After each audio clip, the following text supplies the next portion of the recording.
பிரியமானவர்களே, இயேசு கிறிஸ்துவின் இனிய நாமத்தினாலே ஆண்டவரை தரிசிக்கும்படி, ஆண்டவரோடு பேசும்படி, அவரை முகமுகமாய் தரிசித்து அவருடைய பேர் ஆதரவையும் ஆசீர்வாதத்தையும் நன்மையும் சமாதானத்தையும் பெற்றுக்கொள்ளும்படி நம்பிக்கையோடு விசுவாசத்தோடு வந்திருக்கிற உங்கள் அனைவரையும் இயேசுவின் நாமத்தில் உள்ளத்தின் ஆழத்திலிருந்து உங்களை வாழ்த்துகிறேன். கர்த்தர் சீயோனிலிருந்து உங்களை ஆசீர்வதிப்பார்.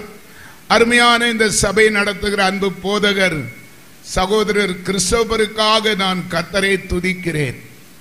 இந்த ஆரம்பம் அற்பமானாலும் முடிவு சம்பூரணமாய் இருக்கும் என்று என் உள்ளத்தில் ஆண்டவர் தெளிவாக பேசினார். நிச்சயமாக நாளானது ஒன்று வரும். ஹல்லேலூயா. எந்த இடத்திலே தாழ்த்தப்பட்டாரோ அதே இடத்திலே ஆண்டவர் சொன்னது போல, செருபாபேலே உன்னுடைய தூக்கு நூலை என்னுடைய 7 கண்களும் சந்தோஷமாய் பார்க்கிறது என்று சொன்ன தேவனுடைய பார்வை அருமையான இந்த இடத்திலே பதிந்திருக்கிறது. நிச்சயமாய் கர்த்தருடைய நாமம் இந்த இடத்திலே மகிமைப்பட போகிறது. அதற்காக தன்னை பிரயாசப்படுத்தி கொண்டிருக்கிற அன்பு தாசனையும் குடும்பத்தையும் ஊழியத்தையும் இயேசுவின் நாமத்திலே வாழ்த்துகிறேன். கர்த்தர் தாமை வல்லமையாக எடுத்து பயன்படுத்துவாராக. நமக்கு சிறப்பாக ஆராதனை நடத்தி கர்த்தருடைய நாமத்தை மகிமைப்படுத்தின அன்பு போதகர் அன்னாரையும் அன்னார் ஊழியத்தையும் குடும்பத்தையும் இயேசுவின் நாமத்திலே வாழ்த்துகிறேன். கர்த்தர் தாமை வல்லமையாக எடுத்து பயன்படுத்துவாராக. நமக்கு அழகாக ஒலி அமைத்து சிறப்பாக செய்து கொண்டிருக்கிற அன்பு தாசனை இயேசுவின் நாமத்திலே வாழ்த்துகிறேன். இந்த சபைக்காக கொடுக்கிற, உழைக்கிற, முழங்கால் படியிடுகிற அனைவரையும் இயேசுவின் நாமத்திலே வாழ்த்துகிறேன். கர்த்தர் தாமே அனைவரையும் ஆசீர்வதிப்பாராக. அல்லேலூயா. பிரியமானவர்களே, என் மனசுல ஒரு வார்த்தை படுகிறது. லூக்கா எழுதின சுவிசேஷம் 13வது அதிகாரம் 32வது வசனத்தை வாசித்து என்னுடைய சாட்சியை உங்கள் மத்தியிலே பகிர்ந்து கொள்ள ஆசைப்படுகிறேன்.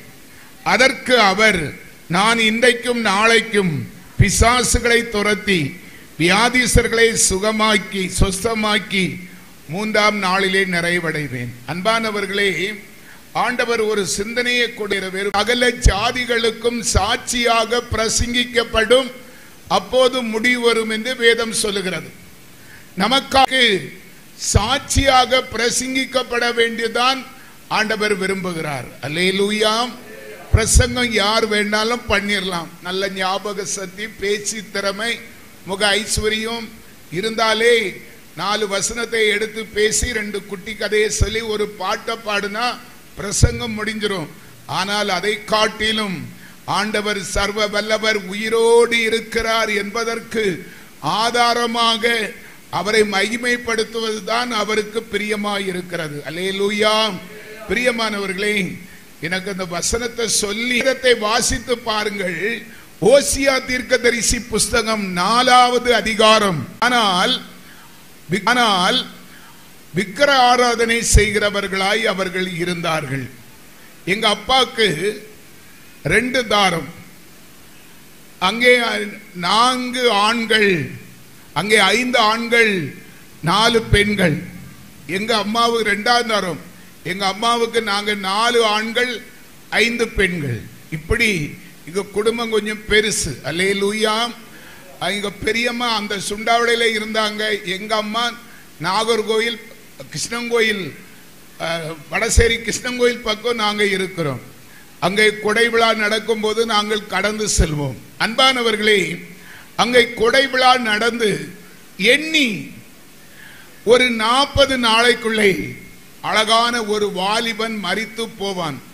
இது எனக்கு 1 வருஷம் கொடுக்கிற கொடையை 6 மாசத்துக்கு ஒருக்கா கொடுப்போம் என்று சொல்லி அவர்கள் 6 மாசத்துக்கு அப்படியாக எங்க அப்பாவுக்கு நாங்கள் 9 ஆண்கள்.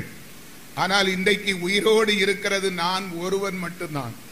8 சகோதரர்கள் என்னோடு கூட பிறந்தவர்கள் மரித்து இருக்கிறார்கள். அல்லேலூயா. ஆமா, சாபம் பாவம் என்றால் என்னவென்று அறியாமலே எங்க குடும்பம் அப்படியே இருந்தது.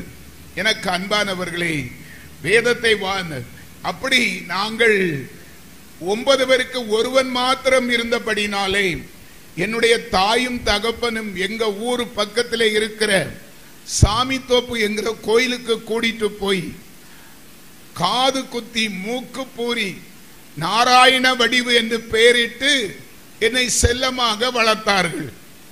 9 ஆண்களுக்கு நான் மட்டும் இருந்தபடினால் செல்லமா வளர்க்கப்பட்டதுனால ஊதாரித்தனமாக நான் வாழ்ந்தேன். வேதத்தை வாசித்து பார்த்தால் அப்போஸ்தலர் நடபடி புஸ்தகம் 9வது அதிகாரம் ஊழியத்திலே கயவர்களாலே பிடிக்கப்பட்டு கொலை செய்யப்பட்டு மரித்து 3ஆம் நாள் உயிர்த்தெழுந்தார். அதற்குள்ளே ஒரு சீசன் காட்டி கொடுத்து யூதாஸ் காரித்து மரித்தும் போனான். ஆண்டவர் மரித்து உயிர்த்தெழுந்து அந்த சீசர்களுக்கு தரிசனமாகி 40 நாட்கள் அவரோடு வாழ்ந்து ஆண்டவருடைய சுவிசேஷத்தை அறிவிக்கும்படி ஆலோசனை கொடுத்து தேவனாகிய கர்த்தர் இயேசு பிதாவினுடைய வலது பார்சத்தில் உட்கார்ந்து இருக்கிறார். நமக்காக பரிந்து பேசிக் கொண்டிருக்கிறார். அல்லேலூயா. வேதம் சொல்லுகிறது பாருங்க, இந்த சவுல் ஆண்டவருக்கு எதிராக செயல்பட்டது போலத்தான் நானும் கிறிஸ்தவ மார்க்கத்துக்கு எதிராக செயல்பட்ட. சவுதி தேசத்துக்கு போனால் அவங்க இந்த இஸ்லாமியரை தான் நேசிப்பாங்க. இந்தியர்கள் சொன்னா மதிக்கவே மாட்டார்கள். அதே போல அமெரிக்கா இப்படியாய்ப்பட்ட தேசத்துக்கு போனால் கிறிஸ்தவர்களை தான் நேசிப்பார்கள். இந்தியர்கள் சொன்னா மதிக்க மாட்டார்கள். அப்படி அவங்க தேசத்துல அவங்க கடவுளை என்ன மாதிரி நேசிக்கிறாங்க. ஏன் நமக்கு அப்படி ஒரு வைராக்கியம் இருக்கக்கூடாது? கடவுள் நம்மை இந்திய தேசத்திலே படைத்திருக்கிறார். இந்திய தேசத்திலே இந்து கடவுள் 30 முக்கோடி தேவர்கள் இருக்கிறார்கள்.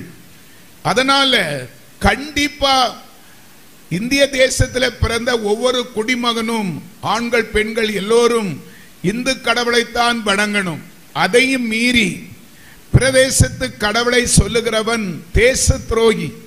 இப்படியாய்ப்பட்டவர்களை அடித்தாலும் கர்த்தர் கடவுள் நம்மை மன்னிப்பார் என்று சொல்லி கிறிஸ்தவ மார்க்கத்துக்கு எதிராக கோபமுடையவனாய் எதிர்ப்பாளனாய் இருந்தேன். எனக்கு அன்பானவர்களே, செல்லமாக வளர்க்கப்பட்டபடினாலே வேலைக்கு ஒன்றும் போறது கிடையாது. அப்படியே ஒரு சுடலமாடன் கோயில் இருக்கிறது, அந்த கோயில் அப்படியே உட்கார்ந்து இருப்பேன். எங்க ஊருக்கு விஷயம் தெரிந்தவங்க யாரும் கிறிஸ்தவர்கள் வரமாட்டார்கள். ஒருவேளை ஆர்வ மிகுதியாலே பெண்கள் சகோதரிகள் துண்டு பிரதி கொடுக்க வருவார்கள். பெண்கள் என்றும் பார்க்க மாட்டேன், கெட்ட வார்த்தை கூட பேசியிருக்கிறேன்.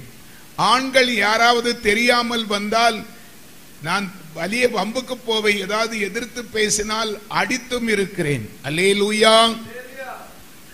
அன்பானவர்களை கவனிங்கள், தேசத்திலே 30 முக்கோடி தேவர்கள் உண்டு என்று சொன்னாலும் எந்த ஒரு தெய்வமும் தன்னுடைய பிள்ளைகளுக்காக ஜீவனை கொடுத்தது கிடையாது. அல்லேலூயா. நம்முடைய ஆண்டவராகிய இயேசு கிறிஸ்து தம்முடைய விலையேற பெற்ற பரிசுத்த தூய இரத்தத்தை கிரயமாக சிந்தி தன்னுடைய ஜீவனையே அர்ப்பணிப்பாக கொடுத்த அன்பு பாசம் நிறைந்த ஆண்டவர் நம்முடைய இயேசு. அப்படியாய்ப்பட்ட அன்புள்ள இயேசுவை உள்ளத்திலே நிந்தித்தாலே பாவம். வேதத்தை வாசித்து பாருங்கள். எசேக்கியேல் தீர்க்கதரிசி புஸ்தகம் 18வது அதிகாரம் 20வது வசனம் சொல்லுகிறது, பாவம் செய்கிற ஆத்துமா சாகும். ரோமருக்கு எழுதின நிருபம் 6வது அதிகாரம் 23வது வசனம் சொல்லுகிறது, பாவத்தின் சம்பளம் மரணம் என்று சொல்லப்பட்டு இருக்கிறது. ஆதியாகமம் புஸ்தகம் 4வது அதிகாரம் 7வது வசனம் சொல்லுகிறது, பாவம் வாசல் படியே படுத்திருக்கும், என்னைக்கு நாள் அது உட்பிரவேசிக்கும் என்று சொல்லப்பட்டு இருக்கிறது. எனக்கு அன்பானவர்களே, இன்னும் நீங்க வேதத்திலே வாசித்து பாருங்கள். சகாரியா தீர்க்கதரிசி புஸ்தகம் 2வது அதிகாரம் 8வது வசனத்தின் கடைசி பகுதி ஆண்டவருடைய வேதம் சொல்லுகிறது. அதே அப்போஸ்தலர் 9:6 ஆண்டவரே வேதம் சொல்லுகிறது. அதே அப்போஸ்தலர் 9:6 ஆண்டவரே நான் என்ன செய்ய நீர் சித்தமாய் இருக்கிறீர் என்று சொல்லி ஆண்டவருக்கு எதிராக புறப்பட்ட சவுல் ஆண்டவருக்கு சாட்சியாக 12 அப்போஸ்தலர்களை காட்டிலும் ஆண்டவரோடு புசித்து குடித்து வாழ்ந்து மகிழ்ந்தவர்களை காட்டிலும் ஆண்டவருக்கு எதிராக செயல்பட்ட சவுல் தான் தன்னுடைய ஜீவனையும் எண்ணாமல் ஆண்டவருக்காக சாட்சியாக வாழ்ந்தார் என்று பரிசுத்த வேதாகமம் உறுதிப்படுத்துகிறது. அல்லேலூயா சொல்லுங்க. நம்முடைய ஆண்டவர் அவர் தண்டிக்கிறவர் அல்ல. வேதத்தை வாசித்து பாருங்கள். மத்தேயு சுவிசேஷம் 1வது அதிகாரம் 21வது வசனம் சொல்லுகிறது, அவள் ஒரு குமாரனை பெறுவாள், அவருக்கு இயேசு என்று பெயரிடுவாயாக. இயேசு என்றால் இரட்சகர் என்று அர்த்தமாம். 1 தீமோத்தேயு 1வது அதிகாரம் 15வது வசனம், பாவிகளை ரட்சிக்கவே இயேசு கிறிஸ்து உலகத்திலே வந்தார் என்று வேதம் சொல்லுகிறது. இப்படியாக சவுலை சந்தித்தது போல கர்த்தர் என்னையும் சந்திக்க ஆரம்பித்தார். ஒரு அல்லேலூயா சொல்லுங்க. ரட்சிப்பு சாதாரண விஷயம் கிடையாது. வேதத்தை வாசித்து பாருங்கள். யோவானுக்கு எழுதின சுவிசேஷம் 4வது அதிகாரம் 48வது வசனம், என் ஜனங்கள் அற்புதங்களையும் அதிசயங்களையும் காணாவிட்டால் மனம் திரும்ப மாட்டார்கள் என்று சொல்லப்பட்டிருக்கிறது. அப்படியாக அந்த சவுலை போல இருமாப்பாய் வாழ்ந்த என்னை ஆண்டவர் சந்திக்க நாட்களிலே சகோதரி சென்னையில் வசித்தார்கள். அத்தான் கொஞ்சம் குடிக்கிற மனுஷர், நல்லா குடிப்பார். 2 பெண் பிள்ளைகள் சகோதரிக்கு.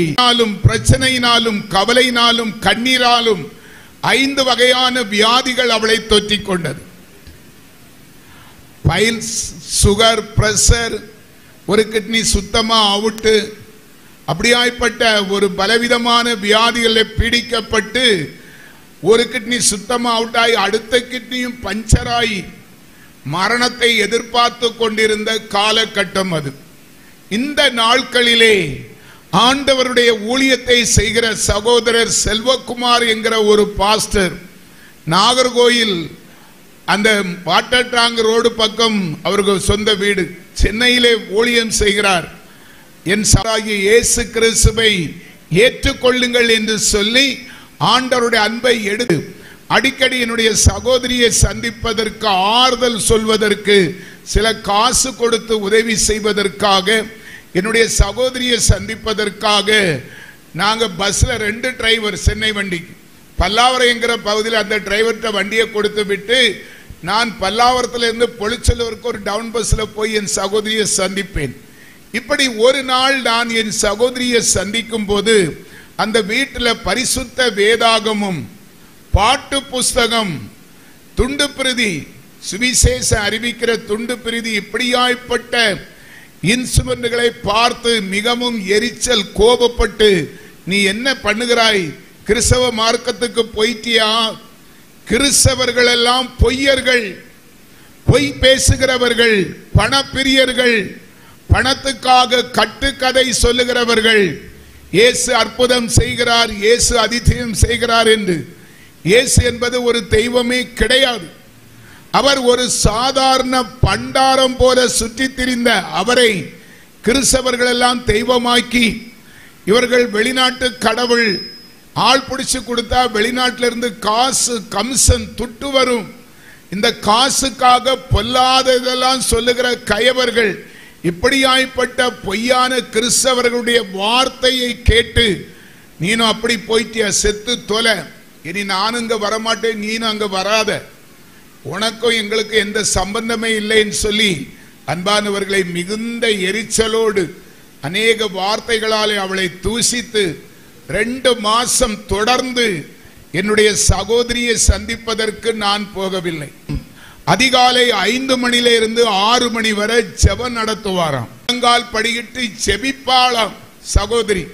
அந்த சபையை நடத்துகிற போதகருக்காக, சபையிலே கூடி வந்து ஆராதிக்கிற ஜனங்களுக்காக, அந்த பொலிச்சலூர் கிராமத்துக்காக, சென்னை பட்டணத்துக்காக, இந்திய தேசத்துக்காக, ஆண்டவரே உம்மை நான் விசுவாசித்தேன், என் மகளுக்கு பரிபூர்ண சுகத்தை கொடுத்திருக்கிறீர், எனக்கு பலத்தை கொடுத்திருக்கிறீர், நீர்தான் ஜீவன் உள்ள தேவன் என்று எங்கள் தேசமே அறியும்படி உதவி செய்யும் என்று 4:45 இருந்து 5 மணி வரை நெடு முழங்கால நின்று செபிப்பாளாம்.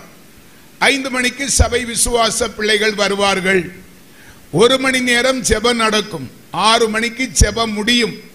சகோதரி 6 மணிக்கே பரிசுத்த வேதாகத்தை எடுத்துக்கொண்டு நேராக சுவிசேஷ அறிவிப்பதற்காக சென்று விடுவார்களாம்.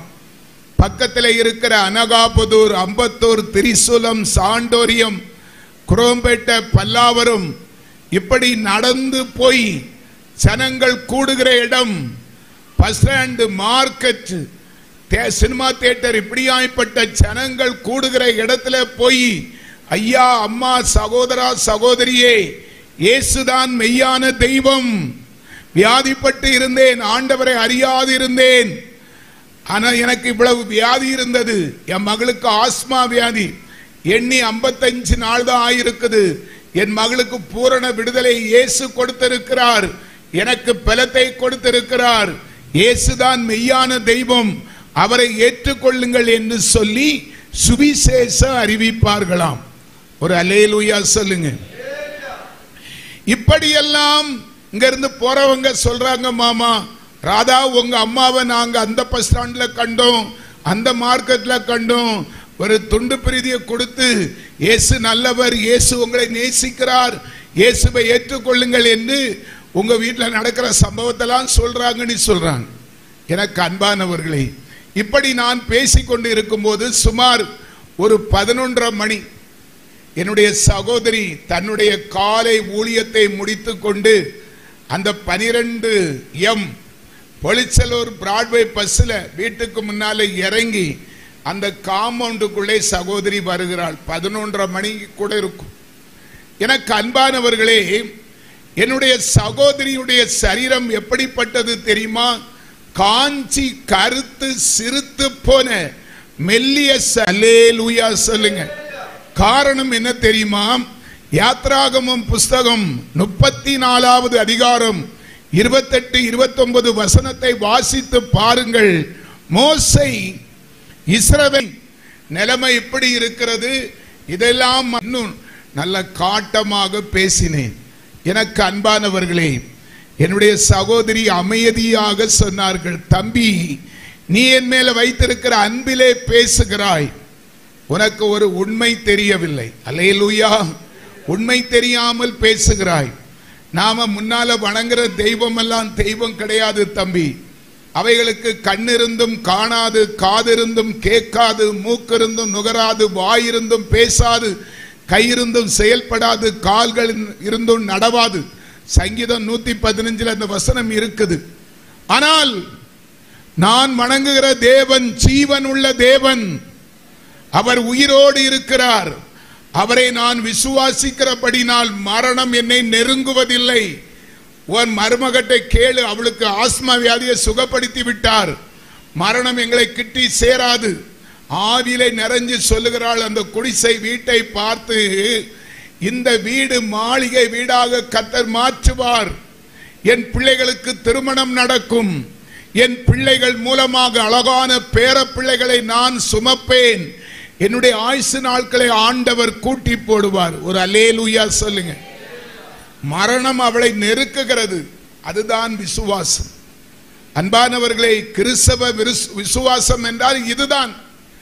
என்கிட்ட கேட்டா நான் சொல்லுவேன், கிறிஸ்தவ மார்க்கம் என்று சொல்வது விசுவாசத்தின் அடிப்படையிலே கட்டப்பட்டிருக்கிற ஒரு கட்டடம். நான் சொல்றது உங்களுக்கு புரியுதா?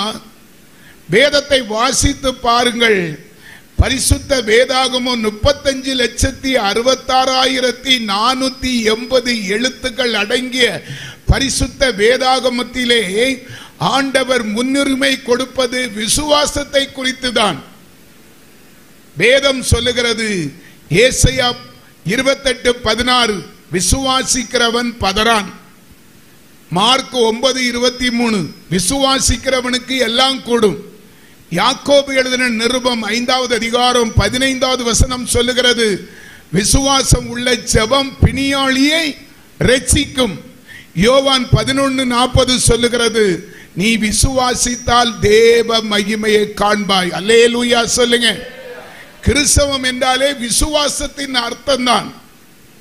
இன்னைக்கு நம்ம விசுவாசிக்கிறோமா? தேவ பிள்ளைகளை சிந்தித்து பாருங்கள். ஒரு சின்ன வியாதி வந்தாலே நம்ம ஆஸ்பத்திரியில் போய் நிற்கிறோம். எனக்கெல்லாம் என் சாட்சி நீங்க முழுவதும் கேளுங்க. இன்னைக்கு நாளைக்கு கேட்க போறீங்க. எத்தனையோ சாட்சி, சரீரமெல்லாம் வியாதி. நான் ஆண்டவரை அறியாது இருந்த நாட்கள்ல சகலம் சரீரமே வியாதி, முழு வியாதி. சரி, அப்படி அந்த ஆண்டவர் ஒரு குஷ்டரோகியை சுகப்படுத்தும் போது குஷ்டரோகி சொல்லுவான், ஆண்டவரே என்னை சுகப்படுத்தும். ஆண்டவர் கேட்பார், உன்னை சுகமாக்க எனக்கு வல்லமை உண்டு என்பதை விசுவாசிக்கிறாயா என்று கேட்பார். அந்த மகனும் சொல்லுவான், ஆமா ஆண்டவரே நான் விசுவாசிக்கிறேன். அதுக்கு பிறகுதான் ஆண்டவர் சுகம் கொடுப்பார். அப்படியே வேதம் முழுவதும் விசுவாசம். என்னுடைய சகோதரனுடைய விசுவாசத்தை ஆண்டவர் கனப்படுத்தினார். திருமணம் ஆனால் அந்த மகள் மரித்து போவாள் என்று சொல்லப்பட்ட மகளுக்கு அவள் வசித்த அதே பகுதி பொலிச்சலூர் என்கிற கிராமத்திலே ஆண்டவர் திருமணத்தை வாய்க்க செய்து கொடுத்தார். அழகான ஒரு பரத் என்கிற ஒரு பேரன் இருக்கிறான். இன்னைக்கு அவன் காலேஜ் போறான். எனக்கு அன்பானவர்களே, அந்த குடிசை வீடு சகோதரனுடைய விசுவாசத்தின்படி மாளிகை வீடாக மாற ஆரம்பித்தது. திருமணமான அந்த மருமகன் மகனாகவே ஆண்டவர் கொடுத்தார். ஒரு பெத்த மகனை போல அன்புள்ள ஒரு மருமகன். அவன் வந்த நேரம் நம்ம இங்கெல்லாம் சென்றுன்னு சொல்லுவோம், அப்படித்தானே? சென்னை பட்டணத்துல எல்லாம் கிரவுண்டுன்னு சொல்லுவாங்க. ஒரு கிரவுண்டுனா 4.5 சென்ட் மனை. அப்படி 2 கிரவுண்டு 9 சென்ட் மனை வாங்க ஆண்டவர் உதவி செய்தார். கிட்டத்தட்ட ஒரு 5 வீடு போட்டிருக்காங்க 9 சென்ட்லயும். அந்த 5 வீட்டில் ஒரு வீட்டில் அவங்க இருக்கிறாங்க, மீதி வீடு வாடகைக்கு கொடுத்திருக்காங்க. 2வது மகள் இந்திரா, அந்த பிள்ளையும் படிச்சது கிடையாது. ஒரு எழுத படிக்க தெரியாத ஒரு கிராமத்தானுக்கு கட்டி கொடுத்தோம். ஆரல்வாய் மொழி மிஷின் காம்பவுண்ட் என்கிற பகுதியில இருந்து எழுத படிக்க தெரியாது. அந்த மகன் இன்னைக்கு உள்ள ரேஞ்சில் பார்க்கும்போது இந்திராவும் செல்வமணியும் கோடீஸ்வரர்கள், தொழிலதிபர்கள். அல்லேலூயா! பாம்பையில தொழிலதிபர். 4 போரிங் போடக்கூடிய மிஷின் லாரியோடு இருக்கிறது. கிட்டத்தட்ட 38க்கு மேல் தொழிலாளர்கள் இருக்கிறார்கள். அங்கே நிறைய இடம் வாங்கி போட்டு இருக்கிறான். அதெல்லாம் நான் போய் பார்க்கல. பணக்குடி என்கிற கிராமத்து பக்கத்தில் இருக்கிற ரோஸ்மியாபுரம் நீங்க விசாரித்து பாருங்கள். அங்க 32 ஏக்கருக்கு மேல் அந்த இடத்தை வாங்கியிருக்க. பாழடைஞ்ச இடமா இருந்தது. சகோதரி போய் பிள்ளைகளுக்காக ஜெபம் பண்ணி இருக்கிறார்கள். ஈசாக்கின் ஜெபத்தை கேட்டு ஆண்டவர் அந்த தண்ணீரை சுரக்க வைத்தது போல பாழடைஞ்ச கிணறு ஜெபத்தினாலே தண்ணீர் மேல கிடக்கு. 32 ஏக்கரும் செழிப்பாக இருக்கிறது. 32 ஏக்கர்னா நினைச்சு பாருங்க. அப்படி சுத்தி தென்னை மரம், செந்தளனி வைத்திருக்கிறான், கோழி பண்ணை, சுத்தி கேமரா வச்சிருக்கிறான். பெரிய டிரான்ஸ்போர்ட்டே அங்க ஓடுது, லாரி, டெம்போ.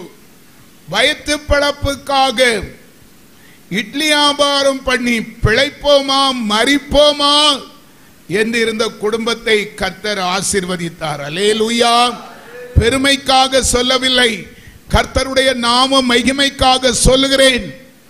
இன்னைக்கும் எங்க குடும்பத்தில் லட்சக்கணக்கில் பணம் தேவை என்று சொன்னால் தரித்திர நிலையிலே மரணத்தை எதிர்பார்த்து கர்த்தரை விசுவாசித்த அந்த மகளுடைய குடும்பத்தில் இருந்துதான் ஒரு அல்லேலூயா சொல்லுங்க. எனக்கு அன்பானவர்களே, இதற்கிடையில எனக்கு திருமணமாச்சு. அன்பான ஒரு மனைவி. எனக்கு 3 பிள்ளைகள், 2 பெண் பிள்ளை, ஒரு ஆண்மகன். மூத்த மகள் MBBS டாக்டர். அல்லேலூயா! அப்படி படித்துக் கொண்டு இருந்தார்கள். வேதம் சொல்லுகிறது, அப்போஸ்தலர் நடபடி புஸ்தகம் 1வது அதிகாரம் 8வது வசனத்தை வாசித்து பாருங்கள். பரிசுத்த ஆவி உங்களில் வரும்போது நீங்கள் எருசலேமிலும் சமாரியாவிலும் பூமியின் முடிவு கடைசி பரியந்தமும் எனக்கு சாட்சிகளாயிருப்பீர்கள். அல்லேலூயா! அபிஷேகம் எல்லாரும் பெற்றிருப்பீங்கன்னு நினைக்கிறேன். கர்த்தர் உங்களை ஆசீர்வதிப்பார். எனக்கு அன்பானவர்களே, வியாதியிலே பிடிக்கப்பட்டு படுத்த படுக்கையாய் இருந்த மகள் பஸ் ஏறி பரிசுத்த ஆவியினுடைய பிரசன்ஸை உணர்ந்து பெற்ற நாள் முதல் அப்படியே பஸ் ஏறி எங்க வீட்டுக்கே நாகர்கோயிலுக்கே வந்து விடுவாள் சகோதரி. நாகர்கோயிலுக்கு வந்தா சும்மாவா இருப்பாள்? வீடு வீடா எங்க ஊரு புல்லா ஏறி இறங்கிடுவா. இயேசு நல்லவர், இயேசு நல்லவர் என்று சொல்லி. எனக்கு அன்பானவர்களே, என்னிடத்தில் சொல்வார்கள், தம்பி, ஆண்டவர் எனக்கு செய்த நன்மைகளை நினைத்து பார். எப்படி இருந்தேன், வாரத்துக்கு ஒருக்கா நீ டியூட்டிக்கு வரக்கூடியவன், என் நிலையெல்லாம் உனக்கு தெரியும். வியாதியிலே மரிக்க இருந்தேன், பிள்ளைகள் சாக இருந்தார்கள். ஆண்டவராகிய தேவன் என்னை எவ்வளவாய் ஆசீர்வதித்திருக்கிறார். அந்த ஆண்டவர் சொல்லுகிறார், உன்னுடைய சகோதரன் என்னுடைய ஊழியத்தை செய்ய வேண்டும், நான் அவனை அழைத்திருக்கிறேன் என்று சொல்லுகிறார், கூப்பிடுகிறார். நீ வா தம்பி, ஆண்டவரிடத்தில் வா என்று அன்பாய் அழைப்பான். நான் என்ன சொல்லுவேன் தெரியுமா? உனக்கு பைத்தியம் முற்றிவிட்டது. அல்லேலூயா. நான் எப்போதும் என்னுடைய சகோதரியை சொல்வது, நீ பைத்தியம் பைத்தியம். அவள் சொன்ன, அப்படி சொல்லாத தம்பி, என் வாழ்க்கையில நடந்த சம்பவத்தை பார். ஒரு நாள் என்னுடைய சகோதரியை ஒரு இடத்துல அழைத்து உட்கார வச்சு, வணங்குற தெய்வம் தான் தெய்வம் என்று சொல்லி என்னுடைய வாழ்க்கையை நான் கெடுத்து விட்டேன். அல்லேலூயா சொல்லுங்க, அல்லேலூயா. இத்தனை நன்மைகளை ஆண்டவர் செய்தும், அற்புதங்களை அதிசயங்களை செய்தும், நன்மைகளை கண்டும் கேட்டும் அறிந்தும் பார்த்தும் ஆண்டவரை அசட்டை பண்ணினபடினாலே 2005 டிசம்பர் 31 மாலை என்னுடைய மகன் 12th படித்துக் கொண்டிருந்த டியூஷனுக்கு போனவன் விபத்திலே மரித்து போனான். 2006 ஜனவரி காலை அதிகாலை நியூஸ், என் மகனுடைய மரணம். அல்லேலூயா சொல்லுங்க, அல்லேலூயா. பிரியமான, சற்று சிந்தித்து பாருங்கள். இதை கேட்டுக்கொண்டிருக்கிற அன்பானவர்களே, இந்த உலகம் எந்த நேரம் என்ன சம்பவம் நடக்குன்னு யாராலும் சொல்ல முடியாது. இன்னைக்கு உயிரோடு இருக்கிறவன் நாளைக்கு உயிரோடு இருப்பான் என்று எந்த ஒரு கேரண்டியும் கிடையாது. வேதத்தை வாசித்து பாருங்கள். 1 பேதுரு 1வது அதிகாரம் 24வது வசனம் சொல்லுகிறது, மாமிசம் எல்லாம் புல்லை போலவும் மனுஷருடைய மகிமை எல்லாம் ஒரு புல்லின் பூவை போல் இருக்கிறது. அல்லேலூயா. புல்லும் புல் உதிர்ந்தது, அதன் இயேசுவாலே அன்றி வேற ஒருவராலும் படிக்கு வானத்தின் கீழையும் சமயம் போதாது. நான் யாருடைய பாஸ்டர்ட்ட சொல்லி இருந்தேன், அல்லேலூயா, நான் எப்படி முடிச்சு செய்தி கொடுக்க போறேன்னு தெரியல. சரி, கர்த்தர் நல்லவர். எனக்கு அன்பானவர்களை, நிலை குலைந்து போனோம். மகனுடைய மரணம், மகள் MBBS என்று இருமாப்பிலே இருந்து நம்ம தெய்வம் இப்படியெல்லாம் செய்கிறது என்று சொல்லி எங்கள் இருமாப்பெல்லாம் இருக்கும்போது எவ்வளவு கஷ்டப்பட்டு ஓவர் டைம் அடிச்சு எங்களை படிக்க வச்சிங்க. நான் இனி மாசம் 1 லட்சம் ரூபாய் உங்களுக்கு கொண்டு வருவேன், VR கொடுத்துட்டு வந்துருங்க. அப்படியெல்லாம் அன்பாய் பேசுகிற மகன் டூட்டி முடிஞ்சு வரும்போது களைப்பாய் வந்தா நாடிய தாங்கிட்டு, ஏன்பா இப்படி கஷ்டப்படுறீங்க, நான் தான் சொல்லுகிறேன்னு சொல்லி கருசனையாய், இந்த காலத்தில் அப்படி ஒரு பிள்ளை கிடைப்பது அபூர்வம். நானும் என் மகனை அளவுக்கு அதிகமாய் நேசிக்க ஆரம்பித்தேன். 12th படித்துக் கொண்டிருந்த காலகட்டத்திலே நான் வேலைக்கு டியூட்டிக்கு போறதுனால அப்பா அதிகாலையில் எழுப்பி விடுவார் என்று சொல்லி என் கூட தான் படுத்திருப்பான். நானும் என் பிள்ளைக்கு ஷார்ப்பா 4 மணிக்கு எந்திரிச்சு படிப்பான். அப்படி அவன் படிக்கும் போது டயர்ட்னஸ் வந்துடக்கூடாது என்று சொல்லி குளுக்கோஸ் வாங்கிட்டு வந்து அப்படியே இளநீல போட்டு கலக்கி குடிப்பேன், கலக்கி கொடுப்பேன். அன்பானவர்களை, ஒவ்வொரு நாளும் உள்ளங்கை அளவு பாதாம் பருப்பு, பிஸ்தா பருப்பு வாங்கி கொடுப்பேன். தேனு, ஒரிஜினல் தேனு வாங்கிட்டு வந்து அப்படியே பேர்த்தம்பளம் போட்டு ஊற போட்டு கொடுத்து பார்த்து பார்த்து வளர்த்த என் மகனுடைய மரணம் என்னை அப்படியே நிலை கொலைய செய்தது. எனக்கு அன்பானவர்களை, நாளைக்கு அவள் சாட்சி சொல்லுவாள். 3 நாள் நான் வீட்டில் சிறை வைக்கப்பட்டேன். காரணம், சுதன் இல்லாத உலகத்திலே வாழவே கூடாது என்பதை நான் தீர்மானித்துக் கொண்டிருந்தேன். என்னுடைய குணம் என் மனைவிக்கு தெரியும். ஒரு காரியத்தை செய்ய நினைத்தால் வைராக்கியமாய் செய்வது என்னுடைய பிறவி குணம். சுதன் மரித்து விட்டான், நம்மளும் இந்த உலகத்தில் இருக்கக்கூடாது என்கிற நிலையை பார்த்து என்னுடைய மனைவி இந்த துட்டிக்கு வந்தவங்கிட்டலாம் சொந்தக்காரங்கிட்டலாம் சொல்லி அவர்களை வெளியே விட்டுறாதீங்க, எங்கேயாவது விழுந்து தராள். வீட்டு காவலிலே வைக்கப்பட்டேன், 3ஆம் நாள் நடு சாமம் இருக்கும். பிரியமானவர்களே, அப்படியே வயிறு அடி வயிறு தரிப்பு, பயங்கரமான வலி. என் மனைவி வந்து பார்த்தாள், ஏன் இப்படி நிக்கிறீங்க, உங்களுக்கு என்ன ஆச்சு, வாருங்கள் ஆஸ்பத்திரிக்கு போவோம் என்று கூப்பிட்டாள். எனக்கு அன்பானவர்களை, நான் சொன்னேன், என்னை வீட்டு காவலில் வைத்திருக்கிறாய், பட்டினி கடந்து சாவை, என் சாவை ஒருவரும் தடை செய்ய முடியாது, நான் மரிப்பது நிச்சயம் என்று சொன்னேன்.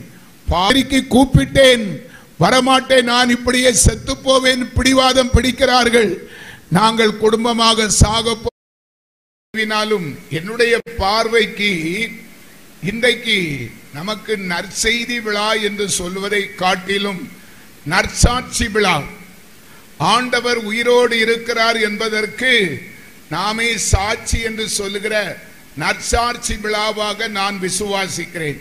நிச்சயமாக இன்றைக்கும் நாளைக்கும் கர்த்தர் நம் மத்தியிலே அதிசயமான பயங்கரமான காரியங்களை செய்து ஒரு பெரிய எழுப்புதலை கர்த்தர் கொண்டு வர விரும்புகிறார். விசுவாசிக்கிறவங்க ஒரு அல்லேலூயா சொல்லுவோம். பிரியமானவர்களே, இயேசுவின் நாமத்திலே ஒரு விசை கூட உங்களை வாழ்த்துகிறேன். என்னுடைய சாட்சியெல்லாம் நீங்க கேட்டிருப்பீங்கன்னு விசுவாசிக்கிறேன். என்னுடைய பெயர் நாராயண வடிவு. ஆண்டவருக்கும் எனக்கு எந்த சம்பந்தமே கிடையாத ஒரு காலத்திலே வாழ்ந்து வந்தோம். எனக்கு அன்பானவர்களே, என்னுடைய சாட்சியை கேட்டவங்க கை தூக்க முடியுமா? ஒரு ஒத்துழைப்பு தாங்க. நான் அந்த யூடியூப்ல பதிவு பண்ணியிருக்கிறேன்.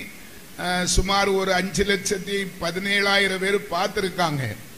நீங்களும் பார்த்தவங்க கை தூக்குங்க. நான் அதற்கு வசதியா ஆண்டவர்கிட்ட பேசி நம்ம ஆண்டவர் நாமத்தை மகிமைப்படுத்தலாம். கேட்காதவங்க கேட்டவங்க கை தூக்குங்க. உண்மையிலேயே நீங்க கை தூக்க கூடாதுன்னு இருக்கிறீங்களா தெரியல. கர்த்தர் நல்லவர். சரி, சாட்சியை உங்கள் மத்தியிலே சொல்லி நான் தொடர்ந்து தேவ நாமத்தை மகிமைப்படுத்த விரும்புகிறேன். எனக்கு அன்பானவர்களே, வேதத்தை வாசித்து பாருங்கள். மத்தேயு சுவிசேஷம் 24வது அதிகாரம் 14வது வசனம் சொல்லுகிறது, ராஜ்யத்தினுடைய இந்த சுவிசேஷம் பூலோகம் எங்கும் உள்ள சகல ஜாதிகளுக்கும் சாட்சியாக பிரசங்கிக்கப்படும், அப்போது முடிவு வரும் என்று வேதம் சொல்லுகிறது. நமக்காக ஜீவனை கொடுத்த ஆண்டவர், அவர் செய்த நன்மை, கிருபை, அன்பு, இரக்கம், சந்தோஷம், சமாதானத்தை ஆண்டவரை அறியாதவர்களுக்கு சாட்சியாக பிரசங்கிக்கப்பட வேண்டியதான் ஆண்டவர் விரும்புகிறார். அல்லேலூயா. பிரசங்கம் யார் வேணாலும் பண்ணிடலாம். நல்ல ஞாபக சக்தி, பேச்சு திறமை, முக ஐஸ்வர்யம் இருந்தாலே 4 வசனத்தை எடுத்து பேசி 2 குட்டி கதையை சொல்லி ஒரு பாட்டை பாடுனா பிரசங்கம் முடிஞ்சிடும். ஆனால் அதை காட்டிலும் ஆண்டவர் சர்வ வல்லவர் உயிரோடு இருக்கிறார் என்பதற்கு ஆதாரமாக அவரை மகிமைப்படுத்துவதுதான் அவருக்கு பிரியமாய் இருக்கிறது. அல்லேலூயா. பிரியமானவர்களே, எனக்கு அந்த வசனத்தை சொல்லி நான் செய்தியை கொடுக்கிறதுனால சற்று தாமதமாகும், பொறுத்து கொள்ளுங்கள். கர்த்தர் நிச்சயமா நம்ம எல்லோரையும் ஆசீர்வதித்து தான் அனுப்புவார். அல்லேலூயா. வேதத்தை வாசித்து பாருங்கள். ஓசியா தீர்க்கதரிசி புஸ்தகம் 4வது அதிகாரம் அதனுடைய 6வது வசனம் சொல்லுகிறது, என் ஜனங்கள் அறிவு இல்லாமையினால் சங்காரமானார்கள். அல்லேலூயா. என் தகப்பனுடைய சொந்த ஊர் கன்னியாகுமரி மாவட்டம் மயிலாடி என்கிற ஊர் பக்கத்தில் இருக்கிற மருங்கூருக்கும் மயிலாடிக்கும் இடையில இருக்கிற சுண்டாவளை என்கிற ஒரு குக்கிராமம். அந்த கிராமம் தான் எங்க அப்பாவுக்கு சொந்த இடம். ஆனால் நல்ல வசதி படைத்தவர். எங்க தாத்தா நல்ல வசதி உள்ளவர். தாத்தாவுக்கு 5 ஆண்கள் உண்டு. எல்லாருமே பலசாலியாக இருந்தார்கள். அநேக சொத்து உள்ளவர்களாய் இருந்தார்கள். ஆனால் விக்கிர ஆராதனை செய்கிறவர்களாய் அவர்கள் இருந்தார்கள். எங்க அப்பாவுக்கு 2 தாரம். அங்கே 4 ஆண்கள், அங்கே 5 ஆண்கள், 4 பெண்கள்.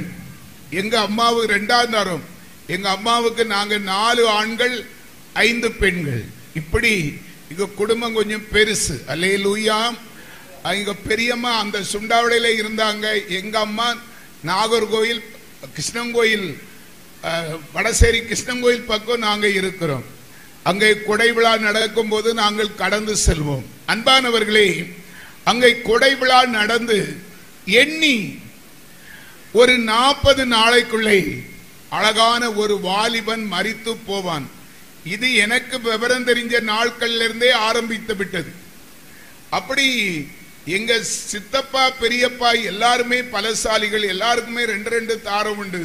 ஆண்கள் வாரிசு ஜாஸ்தியாய் உள்ள கிராமம். இந்த கிராம சுண்டாவளை கிராமத்தில் அந்நியர்கள் யாருமே கிடையாது. எல்லாரும் எங்க சொக்காரமார் தான். அப்படி பெருகி இருந்த கிராமத்திலே வருஷத்துக்கு அழகான நல்ல தேர்ச்சி உள்ள ஒரு வாலிபன் மரித்து கொண்டிருந்தான். இப்போது என்னுடைய முன்னோர்கள், நம்மகிட்ட நிறைய செல்வங்கள் இருக்கு, களஞ்சியம் இருக்குது, நம்ம தெய்வம் நம்ம மேல கோபமா இருக்கு போல் இருக்கு, ஒரு வருஷம் கொடுக்கிற கொடையை 6 மாசத்துக்கு ஒருக்கா கொடுப்போம் என்று சொல்லி அவர்கள் 6 மாசத்துக்கு ஒருக்கா கொடை விழா கொடுப்பார்கள்.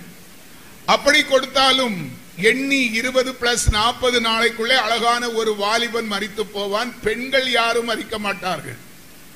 வேதத்தை வாசித்து பாருங்கள். அதே ஓசியா 4வது அதிகாரம் 7வது வசனம் சொல்லுகிறது, அவர்கள் எவ்வளவு தூரம் பெருகினார்களோ அவ்வளவு தூரம் பாவம் செய்தார்கள். மெய்யான தெய்வத்தை அறியாதபடினாலே, இப்படி ஆசீர்வதிக்கிறவர் ஒரு மெய்யான தேவன் ஆண்டவர் இயேசு என்பதை அறியாமையினாலே அவர்கள் பாவம் செய்ய செய்ய அந்த வாரிசு அழிக்கப்பட்டு கொண்டே இருந்தது. அப்படியாக எங்க அப்பாவுக்கு நாங்கள் 9 ஆண்கள். ஆனால் இன்றைக்கு உயிரோடு இருக்கிறது நான் ஒருவன் மட்டும்தான். 8 சகோதரர்கள் என்னோடு கூட பிறந்தவர்கள் மரித்து இருக்கிறார்கள். அல்லேலூயா. ஆமா, சாபம் பாவம் என்றால் என்னவென்று அறியாமலே எங்க குடும்பம் அப்படியே இருந்தது.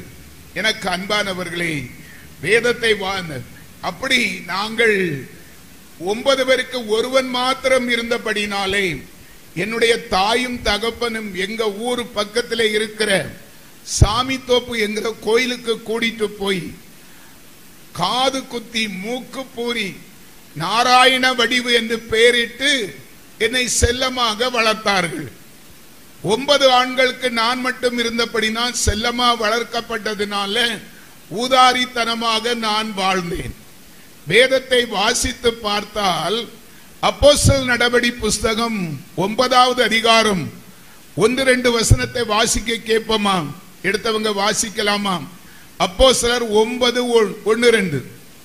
சவுல் என்பவன் இன்னும் கர்த்தருடைய சீசரை பயமுறுத்தி கொலை செய்யும்படி சீறி பிரதான ஆசாரியரிடத்திற்கு போய், இந்த மார்க்கத்தாரராகிய புருஷரையாகிலும் ஸ்திரீகளையாகிலும் நான் கண்டுபிடித்தால் அவர்களை கட்டி எருசலேமுக்கு கொண்டு வரும்படி தமஸ்குவில் உள்ள ஜெப ஆலயங்களுக்கு நிருபங்களை கேட்டு வாங்கினான் என்று வேதம் சொல்லுகிறது. அன்பானவர்களே, ஆதி அப்போஸ்தலர்கள் நாட்களிலே ஆண்டவருடைய சீசர்கள் 12 பேர். ஆண்டவராகிய தேவன் கிறிஸ்து 3 வருஷம் ஊழியம் செய்தார். அவருடைய வயசு 33 வயசு. 3 வருஷம் ஊழியத்திலே கயவர்களாலே பிடிக்கப்பட்டு கொலை செய்யப்பட்டு மரித்து 3ஆம் நாள் உயிர்த்தெழுந்தார். அதற்குள்ளே ஒரு சீசன் காட்டி கொடுத்து யூதாஸ் காரியத்து மரித்தும் போனான். ஆண்டவர் மரித்து உயிர்த்தெழுந்து அந்த சீசர்களுக்கு தரிசனமாகி 40 நாட்கள் அவரோடு வாழ்ந்து ஆண்டவருடைய சுவிசேஷத்தை அறிவிக்கும்படி ஆலோசனை கொடுத்து தேவனாகிய கர்த்தர் இயேசு பிதாவினுடைய வலது பார்சத்தில் உட்கார்ந்து இருக்கிறார். நமக்காக பரிந்து பேசிக் கொண்டிருக்கிறார். அல்லேலூயா.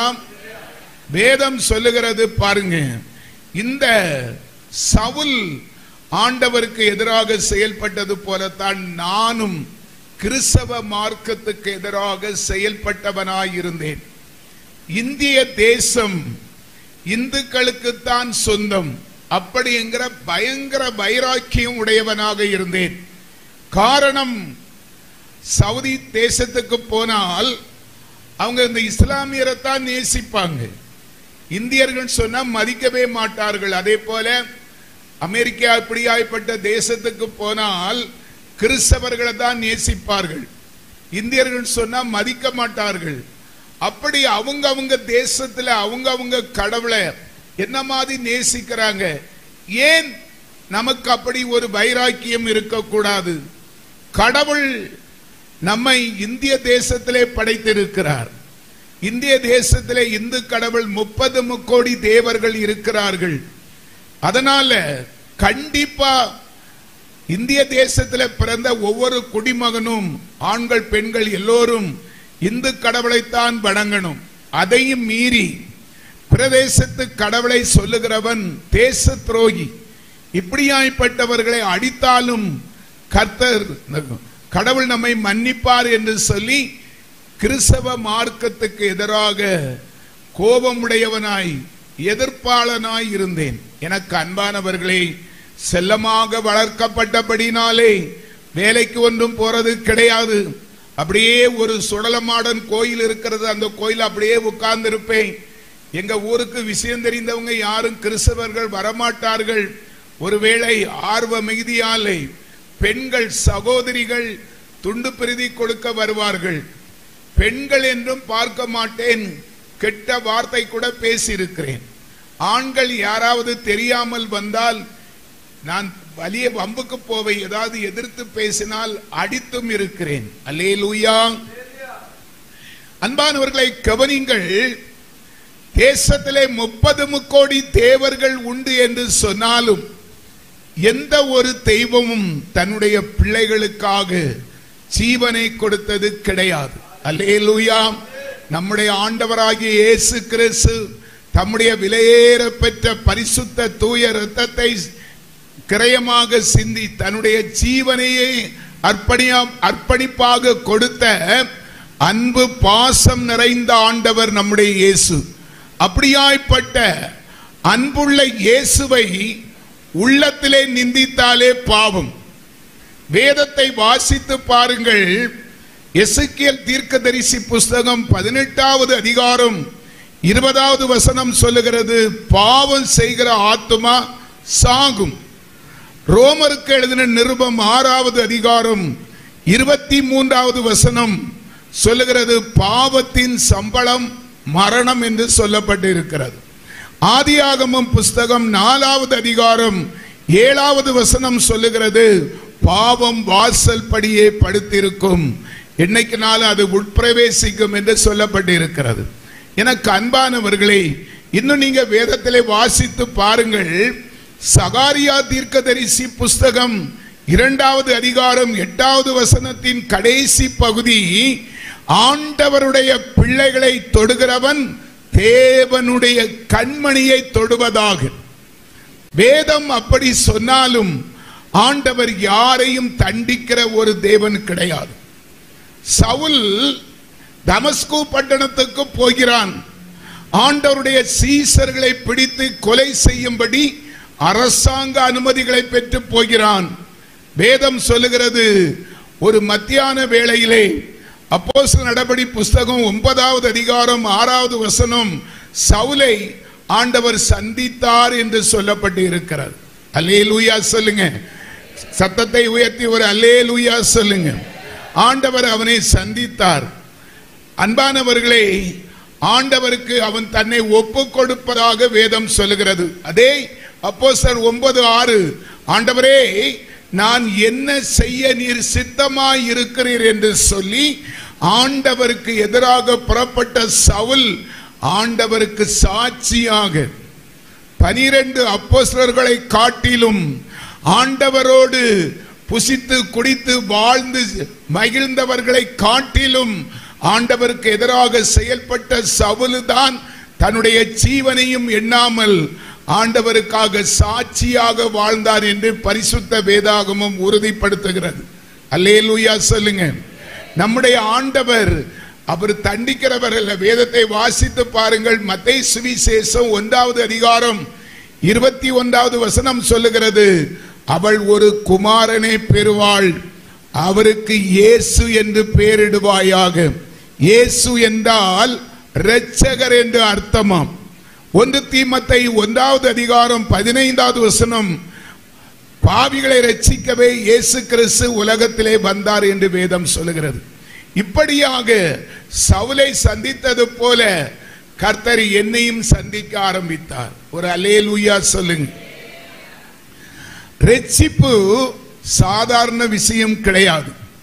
வேதத்தை வாசித்து பாருங்கள். யோவானுக்கு எழுதின சுவிசேஷம் 4வது அதிகாரம் 48வது வசனம், என் ஜனங்கள் அற்புதங்களையும் அதிசயங்களையும் காணாவிட்டால் மனம் திரும்ப மாட்டார்கள் என்று சொல்லப்பட்டிருக்கிறது. அப்படியாக அந்த சவுலை போல இருமாப்பாய் வாழ்ந்த என்னை ஆண்டவர் சந்திக்க ஆரம்பித்தார். எப்படி? என்னுடைய சகோதரி வாழ்க்கையிலே. அன்பானவர்களே, என்னுடைய மூத்த சகோதரி அந்நாட்களிலே சென்னை பட்டணத்திலே வசித்தார்கள். ஆண்டவருடைய கிருபையினாலே ஊதாரித்தனமாக இருந்தாலும் எனக்கு போக்குவரத்து துறையிலே ஒரு ஓட்டுநர் பணி கிடைத்தது. அந்நாட்களில் எனக்கு கிடைத்த பணி, அந்த ரூட் சென்னை, நாகர்கோயில், சென்னை பட்டணம். நாகர்கோயிலிருந்து சென்னை பட்டணத்துக்கு ஓட்டுநராக பணியமர்த்தப்பட்டேன். அந்த நாட்களிலே சகோதரி சென்னையில் வசித்தார்கள். அத்தான் கொஞ்சம் குடிக்கிற மனுஷர், நல்லா குடிப்பார். 2 பெண் பிள்ளைகள் சகோதரிக்கு. மூத்த மகளுக்கு ஆஸ்மா வியாதி. அத்தான் ஒரு காலகட்டத்திலே குடித்து வெறித்து மரித்தும் போனார். சகோதரிக்கோ கஷ்டத்தினாலும் பிரச்சனையினாலும் கவலையினாலும் கண்ணீராலும் 5 வகையான வியாதிகள் அவளை தொற்றிக் கொண்டது. பைல்ஸ், சுகர், பிரஷர், ஒரு கிட்னி சுத்தமா அவுட்டு, அப்படியாய்ப்பட்ட ஒரு பலவிதமான வியாதிகளில் பீடிக்கப்பட்டு ஒரு கிட்னி சுத்தமா அவுட்டாய் அடுத்த கிட்னியும் பஞ்சராய் மரணத்தை எதிர்பார்த்து கொண்டிருந்த காலகட்டம் அது. இந்த நாட்களிலே ஆண்டவருடைய ஊழியத்தை செய்கிற சகோதரர் செல்வகுமார் என்கிற ஒரு பாஸ்டர், நாகர்கோயில் அந்த வாட்டர் டேங்க் ரோடு பக்கம் அவர்கள் சொந்த வீடு, சென்னையிலே ஊழியம் செய்கிறார். என் சகோதரி வீட்டு பக்கத்திலே. அவர்கள் மனைவியும் சேர்ந்து சகோதரியை சந்தித்து, அம்மா, நம்ம நாகர்கோயில்காரங்கெல்லாம் நீங்க கஷ்டப்படுறீங்க, ரொம்ப வேதனைப்படுறீங்க வியாதினால, அதனால ஆண்டவராகிய இயேசு கிறிஸ்துவை ஏற்றுக்கொள்ளுங்கள் என்று சொல்லி ஆண்டவருடைய அன்பை எடுத்து சொல்லி அவர்களை ஆண்டவரை சொன்னதனாலே சகோதரியும் ஆண்டவராகிய இயேசு கிறிஸ்துவை சொந்த இரட்சகராக ஏற்றுக்கொண்டிருக்கிறாள். இந்த விஷயம் எனக்கு தெரியாது. ஒரு நாள் சகோதரி கிட்னி ஃபெயிலியரால ரொம்ப கஷ்டப்படுகிறதை அறிந்து அடிக்கடி என்னுடைய சகோதரியை சந்திப்பதற்கு, ஆறுதல் சொல்வதற்கு, சில காசு கொடுத்து உதவி செய்வதற்காக, என்னுடைய சகோதரியை சந்திப்பதற்காக நாங்க பஸ்ல 2 டிரைவர், சென்னை வண்டி, பல்லாவரம் என்கிற பகுதியில் அந்த டிரைவர்கிட்ட வண்டியை கொடுத்து விட்டு நான் பல்லாவரத்துல இருந்து பொலிச்சலூருக்கு ஒரு டவுன் பஸ்ல போய் என் சகோதரியை சந்திப்பேன். இப்படி ஒரு நாள் நான் என் சகோதரியை சந்திக்கும் போது அந்த வீட்டில் பரிசுத்த வேதாகமும் பாட்டு புஸ்தகம், துண்டு பிரதி, சுவிசேஷ அறிவிக்கிற துண்டு பிரதி, இப்படியாய்ப்பட்ட இன்ஸ்ட்ருமெண்ட்களை பார்த்து மிகவும் எரிச்சல், கோபப்பட்டு, நீ என்ன பண்ணுகிறாய்? கிறிஸ்தவ மார்க்கத்துக்கு போயிட்டியா? கிறிஸ்தவர்கள் எல்லாம் பொய்யர்கள், பொய் பேசுகிறவர்கள், பணப்பிரியர்கள், பணத்துக்காக கட்டுக்கதை சொல்லுகிறவர்கள். இயேசு அற்புதம் செய்கிறார், இயேசு அதிசயம் செய்கிறார் என்று. இயேசு என்பது ஒரு தெய்வமே கிடையாது. அவர் ஒரு சாதாரண பண்டாரம் போல சுற்றி திரிந்த அவரை கிறிஸ்தவர்கள் எல்லாம் தெய்வமாக்கி, இவர்கள் வெளிநாட்டு கடவுள், ஆள் பிடிச்சு கொடுத்தா வெளிநாட்டிலிருந்து காசு கமிஷன் துட்டு வரும், இந்த காசுக்காக பொல்லாததெல்லாம் சொல்லுகிற கயவர்கள், இப்படியாய்ப்பட்ட பொய்யான கிறிஸ்தவர்களுடைய வார்த்தையை கேட்டு, நீனும் அப்படி போயிட்டியா, செத்து தொலை, இனி நானும் இங்க வரமாட்டேன், நீனும் அங்க வராத, உனக்கும் எங்களுக்கு எந்த சம்பந்தமே இல்லைன்னு சொல்லி அன்பானவர்களை, மிகுந்த எரிச்சலோடு அநேக வார்த்தைகளாலே அவளை தூசித்து 2 மாசம் தொடர்ந்து என்னுடைய சகோதரியை சந்திப்பதற்கு நான் போகவில்லை. எனக்கு அன்பானவர்களே, ரட்சிக்கப்படுவதற்கு முன்பாக என்னுடைய சகோதரி வாழ்க்கை எப்படி இருந்தது தெரியுமா? வேலை செய்து கொடுக்கிற கணவர் மரித்து போனார். இவளாலையும் வேலை செய்ய முடியாது. மூத்த மகளை படிக்க வைத்தால் அந்த மகளுக்கு ஆஸ்துமா வியாதி பிடித்துக் கொண்டது.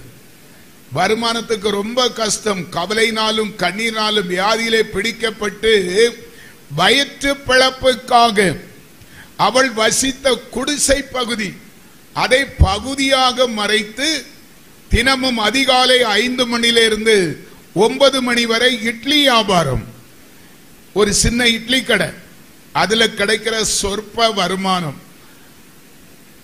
5 மணிக்கு ஆரம்பிச்சு 9 மணிக்கு வியாபாரத்தை முடித்து கடை அப்படியே பூட்டி விட்டு ஒரு வியாதி பிடித்த பட்டியை போல 2 பெஞ்ச் அப்படியே கடைக்கு முன்னால ஒழுங்குபடுத்தி போட்டு சுருண்டு படுத்திருப்பா. மத்தியானம் 1 மணி வரை. அதுக்கு பிறகு மெல்ல எந்திரிச்சு ஏதாவது இருந்தா சாப்பாடு, இல்லைன்னு சொன்னா அடுத்த நாளுக்கு அந்த ஹோட்டலுக்கு தேவையான அரிசி உளுந்தை அரைச்சி தயார் செய்வது. இப்படியாகத்தான் என்னுடைய சகோதரி கொஞ்ச நாட்களாய் வாழ்ந்து கொண்டிருந்தார். நான் வேலை செய்கிற பஸ் அந்த நாட்கள்ல டிராபிக்கான நேரம் 10 மணிக்கும் போகும், 11 12 மணி ஆனாலும் ஆகும். அடிக்கடி சகோதரியை சந்திக்க போவேன். இந்த 2 மாசம் கழித்தது. மனசு கேட்கவில்லை. சகோதரி கஷ்டப்படுவாளே, நம்மளும் 2 மாசம் போகாம இருக்கோம், எப்படி இருக்கிறாள் பார்ப்போம் என்று சொல்லி என்னுடைய சகோதரியை சந்திப்பதற்காக 2 மாசம் கழித்து அதே இடத்துக்கு நான் போறேன். அந்த டவுன் பஸ் 52ஆம் number Pozhichalur Broadway bus town bus. வீட்டுக்கு முன்னால பஸ் ஸ்டாப்பை இறங்கி காம்பவுண்டுக்குள்ள போய் எட்டி பார்க்கிறேன். கடைக்கு முன்னால பெஞ்ச் இருக்கிறது, கடை பூட்டப்பட்டு இருக்கிறது. சுமார் 11 மணி இருக்கும்.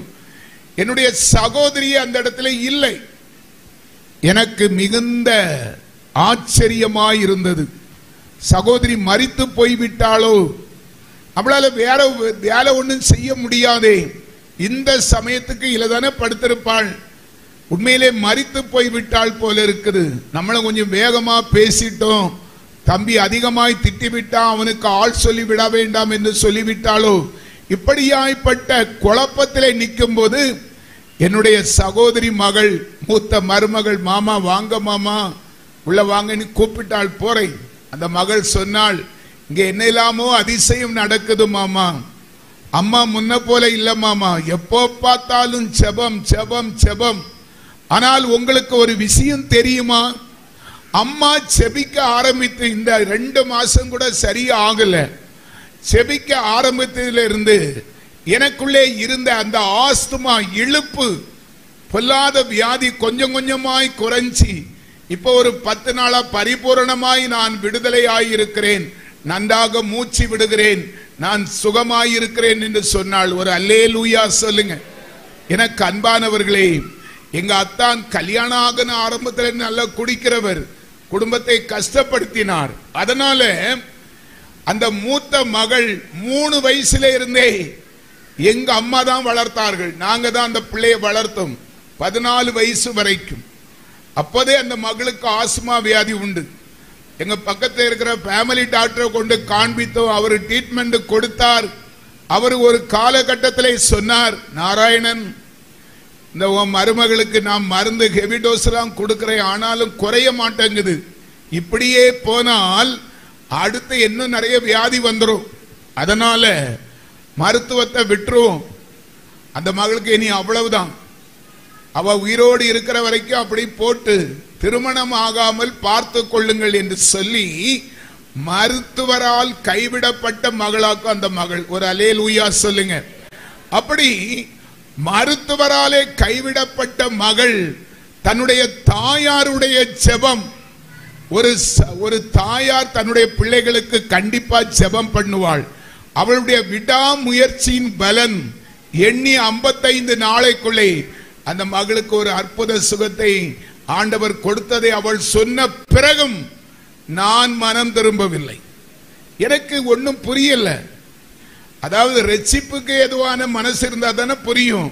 நான் சொன்னேன், என்ன இல்லாம பேசுகிறா, எங்க என்ன நடக்குது, என்ன உண்மாய் பைத்தியம் மாதிரி பேசுகிறா, உங்க அம்மா இப்ப எங்க, என்ன நடக்குது நீ அதட்டலா கேட்டேன்.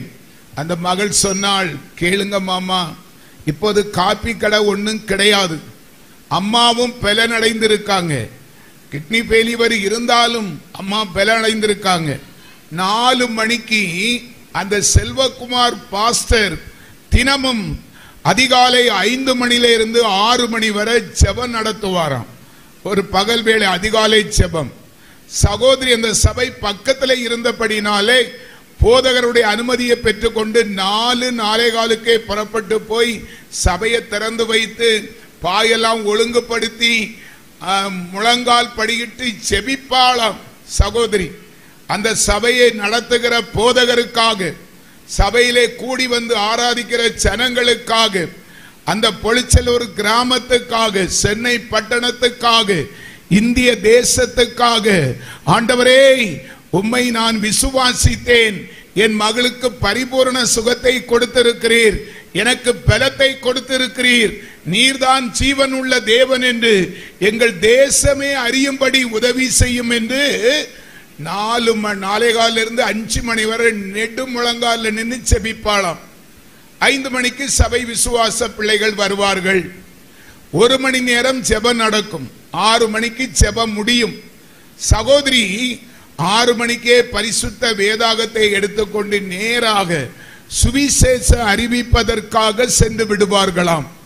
பக்கத்தில் இருக்கிற அனகாபுதூர், அம்பத்தூர், திரிசூலம், சாண்டோரியம், குரோம்பேட்டை, பல்லாவரம் இப்படி நடந்து போய் ஜனங்கள் கூடுகிற இடம், bus stand, market, cinema theatre, இப்படியாய்ப்பட்ட ஜனங்கள் கூடுகிற இடத்துல போய், ஐயா, அம்மா, சகோதரா, சகோதரியே, இயேசுதான் மெய்யான தெய்வம், வியாதிப்பட்டு இருந்தேன், ஆண்டவரை அறியாது இருந்தேன், ஆனா எனக்கு இவ்வளவு வியாதி இருந்தது, என் மகளுக்கு ஆஸ்மா வியாதி, எண்ணி 55 நாள் தான் ஆயிருக்குது, என் மகளுக்கு பூரண விடுதலை இயேசு கொடுத்திருக்கிறார், எனக்கு பலத்தை கொடுத்திருக்கிறார், இயேசுதான் மெய்யான தெய்வம், அவரை ஏற்றுக்கொள்ளுங்கள் என்று சொல்லி சுவிசேஷ அறிவிப்பார்களாம். ஒரு அல்லேலூயா சொல்லுங்க. இப்படியெல்லாம் இங்க இருந்து போறவங்க சொல்றாங்க, மாமா ராதா உங்க அம்மாவை நாங்க அந்த பஸ் ஸ்டாண்ட்ல கண்டோம், அந்த மார்க்கெட்ல கண்டோம், ஒரு துண்டு பிரதியை கொடுத்து இயேசு நல்லவர், இயேசு உங்களை நேசிக்கிறார், இயேசுவை ஏற்றுக்கொள்ளுங்கள் என்று உங்க வீட்டில் நடக்கிற சம்பவத்தெல்லாம் சொல்றாங்கன்னு சொல்றாங்க. எனக்கு அன்பானவர்களே, இப்படி நான் பேசிக்கொண்டு இருக்கும் போது சுமார் ஒரு 11:30 மணி என்னுடைய சகோதரி தன்னுடைய காலை ஊழியத்தை முடித்து கொண்டு அந்த 12M பொலிச்சலூர் பிராட்வே பஸ்ல வீட்டுக்கு முன்னால இறங்கி அந்த காம்பவுண்டுக்குள்ளே சகோதரி வருகிறாள். 11:30 மணி கூட இருக்கும். எனக்கு அன்பானவர்களே, என்னுடைய சகோதரியுடைய சரீரம் எப்படிப்பட்டது தெரியுமா? காஞ்சி கருத்து சிறுத்து போன மெல்லிய சரீரத்துக்கு சொந்தக்காரி என்னுடைய சகோதரி. கருத்து சிறுத்து குச்சி போல இருப்பாள். ஆனால் அன்றைக்கு தன்னுடைய ஊழிய பயணத்தை முடித்து கொண்டு அப்படியே அந்த பஸ்ல முக்காடு படியிட்டு வெண்வஸ்திரம் தரித்தவளாய் பரிசுத்த வேதாகமத்தை கையிலே பிடித்து கொண்டு அவள் வரும்போது அவளுடைய முகம் சூரிய பிரகாசமாய் இருந்தது. ஒரு அல்லேலூயா சொல்லுங்க. காரணம் என்ன தெரியுமா? யாத்ராகமம் புஸ்தகம் 34வது அதிகாரம் 28, 29 வசனத்தை வாசித்து பாருங்கள். மோசே இஸ்ரவேல் ஜனங்களுக்காக சீனாய் மலையிலே ஆண்டவரோடு 40 நாட்கள் புசியாமலும் குடியாமலும் அவரோடு இருந்து அவர் கொடுத்த 10 கற்பனை பலகைகளை வாங்கி கொண்டு அந்த சீனாயின் மலை அடிவாரத்தில் அவன் இறங்கி வரும்போது அவன் முகம் எப்படி இருந்ததாம்? பிரகாசமாய் இருந்ததாம். இந்த மாற்றத்தை கண்ட பிறகும் நான் மனம் திரும்பவில்லை. நான் டென்ஷன்ல இருந்தேன். நான் கேட்டேன், நீ எங்க போயிட்டு வரன்னு சொல்லி. சகோதரி சொன்னார்கள், தம்பி நான் ஊழியம் செய்துட்டு வாரேன். ஊழியம் செய்துட்டு வரியா? நீ என்ன பைத்தியமா? உனக்கு என்ன மெண்டலா? உனக்கு இருக்கிற வியாதி உனக்கு தெரியுமா? Kidney failure. இந்த மகள் வாங்கி கொடுக்கிற மாத்திரை ஒரு நாளைக்கு 60-65 ரூபாய்க்குள்ள காஸ்ட்லி மாத்திரை. அந்த நாட்கள்ல சாப்பிட்டா தான் அந்த யூரின் பிரிஞ்சு கிட்னி கொஞ்சம் பங்கன் ஆகும். இவள் அந்த மாத்திரையை வாங்கி சாப்பிடுறேன்னு சொல்லி அந்த மகளுக்கு பயந்து வாங்கி தென்னை மரத்து மூட்டில் புதைச்சி போட்டிருக்கா.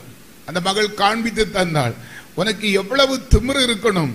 இந்த மகள் இழுப்பு வியாதியோட உனக்கு மருந்து மெடிக்கல் கடையில வேலை பார்த்து மாத்திரை வாங்கி கொடுத்தா திமிரு பிடிச்சி போய் அவளங்க போட்டு புதைச்சி வச்சிருக்கே. உனக்கு வியாதி முத்தி இருக்கிறது, இனி செத்து போவாய். உன் மரணம் பக்கத்தில் இருக்கிறது. அந்த டாக்டர் ஆல்பர்ட் டாக்டர் சில நாள் சகோதரியை சந்திப்பதற்கு போக முடியலன்னா பல்லாவரம் பஸ் ஸ்டாண்டு கிட்ட ஆஸ்பத்திரியில் நான் கேட்டு விசாரிப்பேன். அவர் சொல்லியிருந்தார், இப்படியே போனால் உங்க சகோதரி இன்னும் 6 மாசம் 10 மாசத்துக்குள்ள மரித்து போவார்கள் என்று ஒப்பினிங். நிலைமை இப்படி இருக்கிறது. இதெல்லாம் மறந்து 4 மணிக்கே புறப்பட்டு போய் இயேசு அப்படி இப்படி நீ பேசுகிறியாமே, உனக்கு என்ன பைத்தியமா? நீ செத்து போவாய். உன் பிள்ளையெல்லாம் அனாதையாக போறாங்க. அப்படி என்றால் நீ மலடியாய் இருக்க வேண்டியது தானே சொல்லி இன்னும் நல்ல காட்டமாக பேசினேன். எனக்கு அன்பானவர்களே, என்னுடைய சகோதரி அமைதியாக சொன்னார்கள், தம்பி நீ என் மேல வைத்திருக்கிற அன்பிலே பேசுகிறாய், உனக்கு ஒரு உண்மை தெரியவில்லை. அல்லேலூயா. உண்மை தெரியாமல் பேசுகிறாய். நாம முன்னால வணங்குற தெய்வம் எல்லாம் தெய்வம் கிடையாது தம்பி. அவைகளுக்கு கண்ணிருந்தும் காணாது, காதிருந்தும் கேட்காது, மூக்கிருந்தும் நுகராது, வாயிருந்தும் பேசாது, கையிருந்தும் செயல்படாது, கால்கள் இருந்தும் நடவாது. சங்கீதம் 115 அந்த வசனம் இருக்குது. ஆனால் நான் வணங்குகிற தேவன் ஜீவன் உள்ள தேவன். அவர் உயிரோடு இருக்கிறார். அவரை நான் விசுவாசிக்கிறபடினால் மரணம் என்னை நெருங்குவதில்லை. உன் மருமகட்டை கேளு, அவளுக்கு ஆஸ்மா வியாதியை சுகப்படுத்தி விட்டார். மரணம் எங்களை கிட்டி சேராது. ஆவிலை நிறைஞ்சு சொல்லுகிறாள் அந்த குடிசை வீட்டை பார்த்து, இந்த வீடு மாளிகை வீடாக கர்த்தர் மாற்றுவார். என் பிள்ளைகளுக்கு திருமணம் நடக்கும். என் பிள்ளைகள் மூலமாக அழகான பேர பிள்ளைகளை நான் சுமப்பேன்.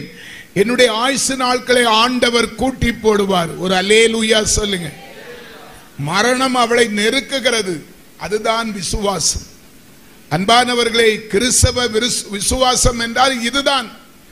என்கிட்ட கேட்டா நான் சொல்லுவேன், கிறிஸ்தவ மார்க்கம் என்று சொல்வது விசுவாசத்தின் அடிப்படையிலே கட்டப்பட்டிருக்கிற ஒரு கட்டடம்.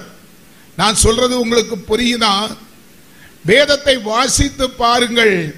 பரிசுத்த வேதாகமம் 35,66,480 எழுத்துக்கள் அடங்கிய பரிசுத்த வேதாகமத்திலே ஆண்டவர் முன்னுரிமை கொடுப்பது விசுவாசத்தை குறித்துதான். வேதம் சொல்லுகிறது, ஏசாயா 28:16 விசுவாசிக்கிறவன் பதறான். மார்க் 9:23 விசுவாசிக்கிறவனுக்கு எல்லாம் கூடும்.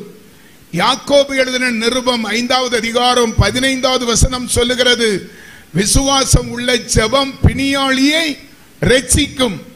யோவான் 11:40 சொல்லுகிறது, நீ விசுவாசித்தால் தேவ மகிமையை காண்பாய். அல்லேலூயா சொல்லுங்க. கிறிஸ்தவம் என்றாலே விசுவாசத்தின் அர்த்தம் தான். இன்னைக்கு நம்ம விசுவாசிக்கிறோமா? தேவ பிள்ளைகளை சிந்தித்து பாருங்கள். ஒரு சின்ன வியாதி வந்தாலே நம்ம ஆஸ்பத்திரியில் போய் நிற்கிறோம்.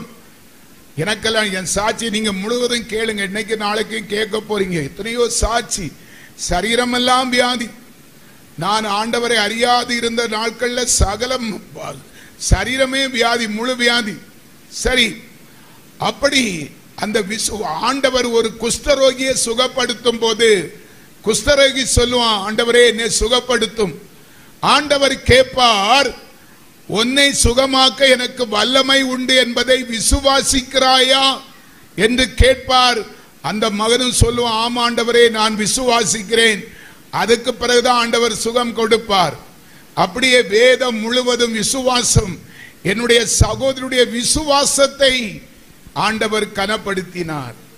திருமணமானால் அந்த மகள் மரித்து போவாள் என்று சொல்லப்பட்ட மகளுக்கு அவள் வசித்த அதே பகுதி பொலிச்சலூர் என்கிற கிராமத்திலே ஆண்டவர் திருமணத்தை வாய்க்க செய்து கொடுத்தார். அழகான ஒரு பரத் என்கிற ஒரு பேரன் இருக்கிறான். இன்னைக்கு அவன் காலேஜ் போறான். எனக்கு அன்பானவர்களே, அந்த குடிசை வீடு சகோதரனுடைய விசுவாசத்தின்படி மாளிகை வீடாக மாற ஆரம்பித்தது. திருமணமான அந்த மருமகன் மகனாகவே ஆண்டவர் கொடுத்தார். ஒரு பெத்த மகனை போல அன்புள்ள ஒரு மருமகன். அவன் வந்த நேரம் நம்ம இங்கெல்லாம் சென்றுன்னு சொல்லுவோம், அப்படித்தானே? சென்னை பட்டணத்துல எல்லாம் கிரவுண்டுன்னு சொல்லுவாங்க. ஒரு கிரவுண்டுனா 4.5 சென்ட் மனை, அப்படி 2 கிரவுண்டு 9 சென்ட் மனை வாங்க ஆண்டவர் உதவி செய்தார்.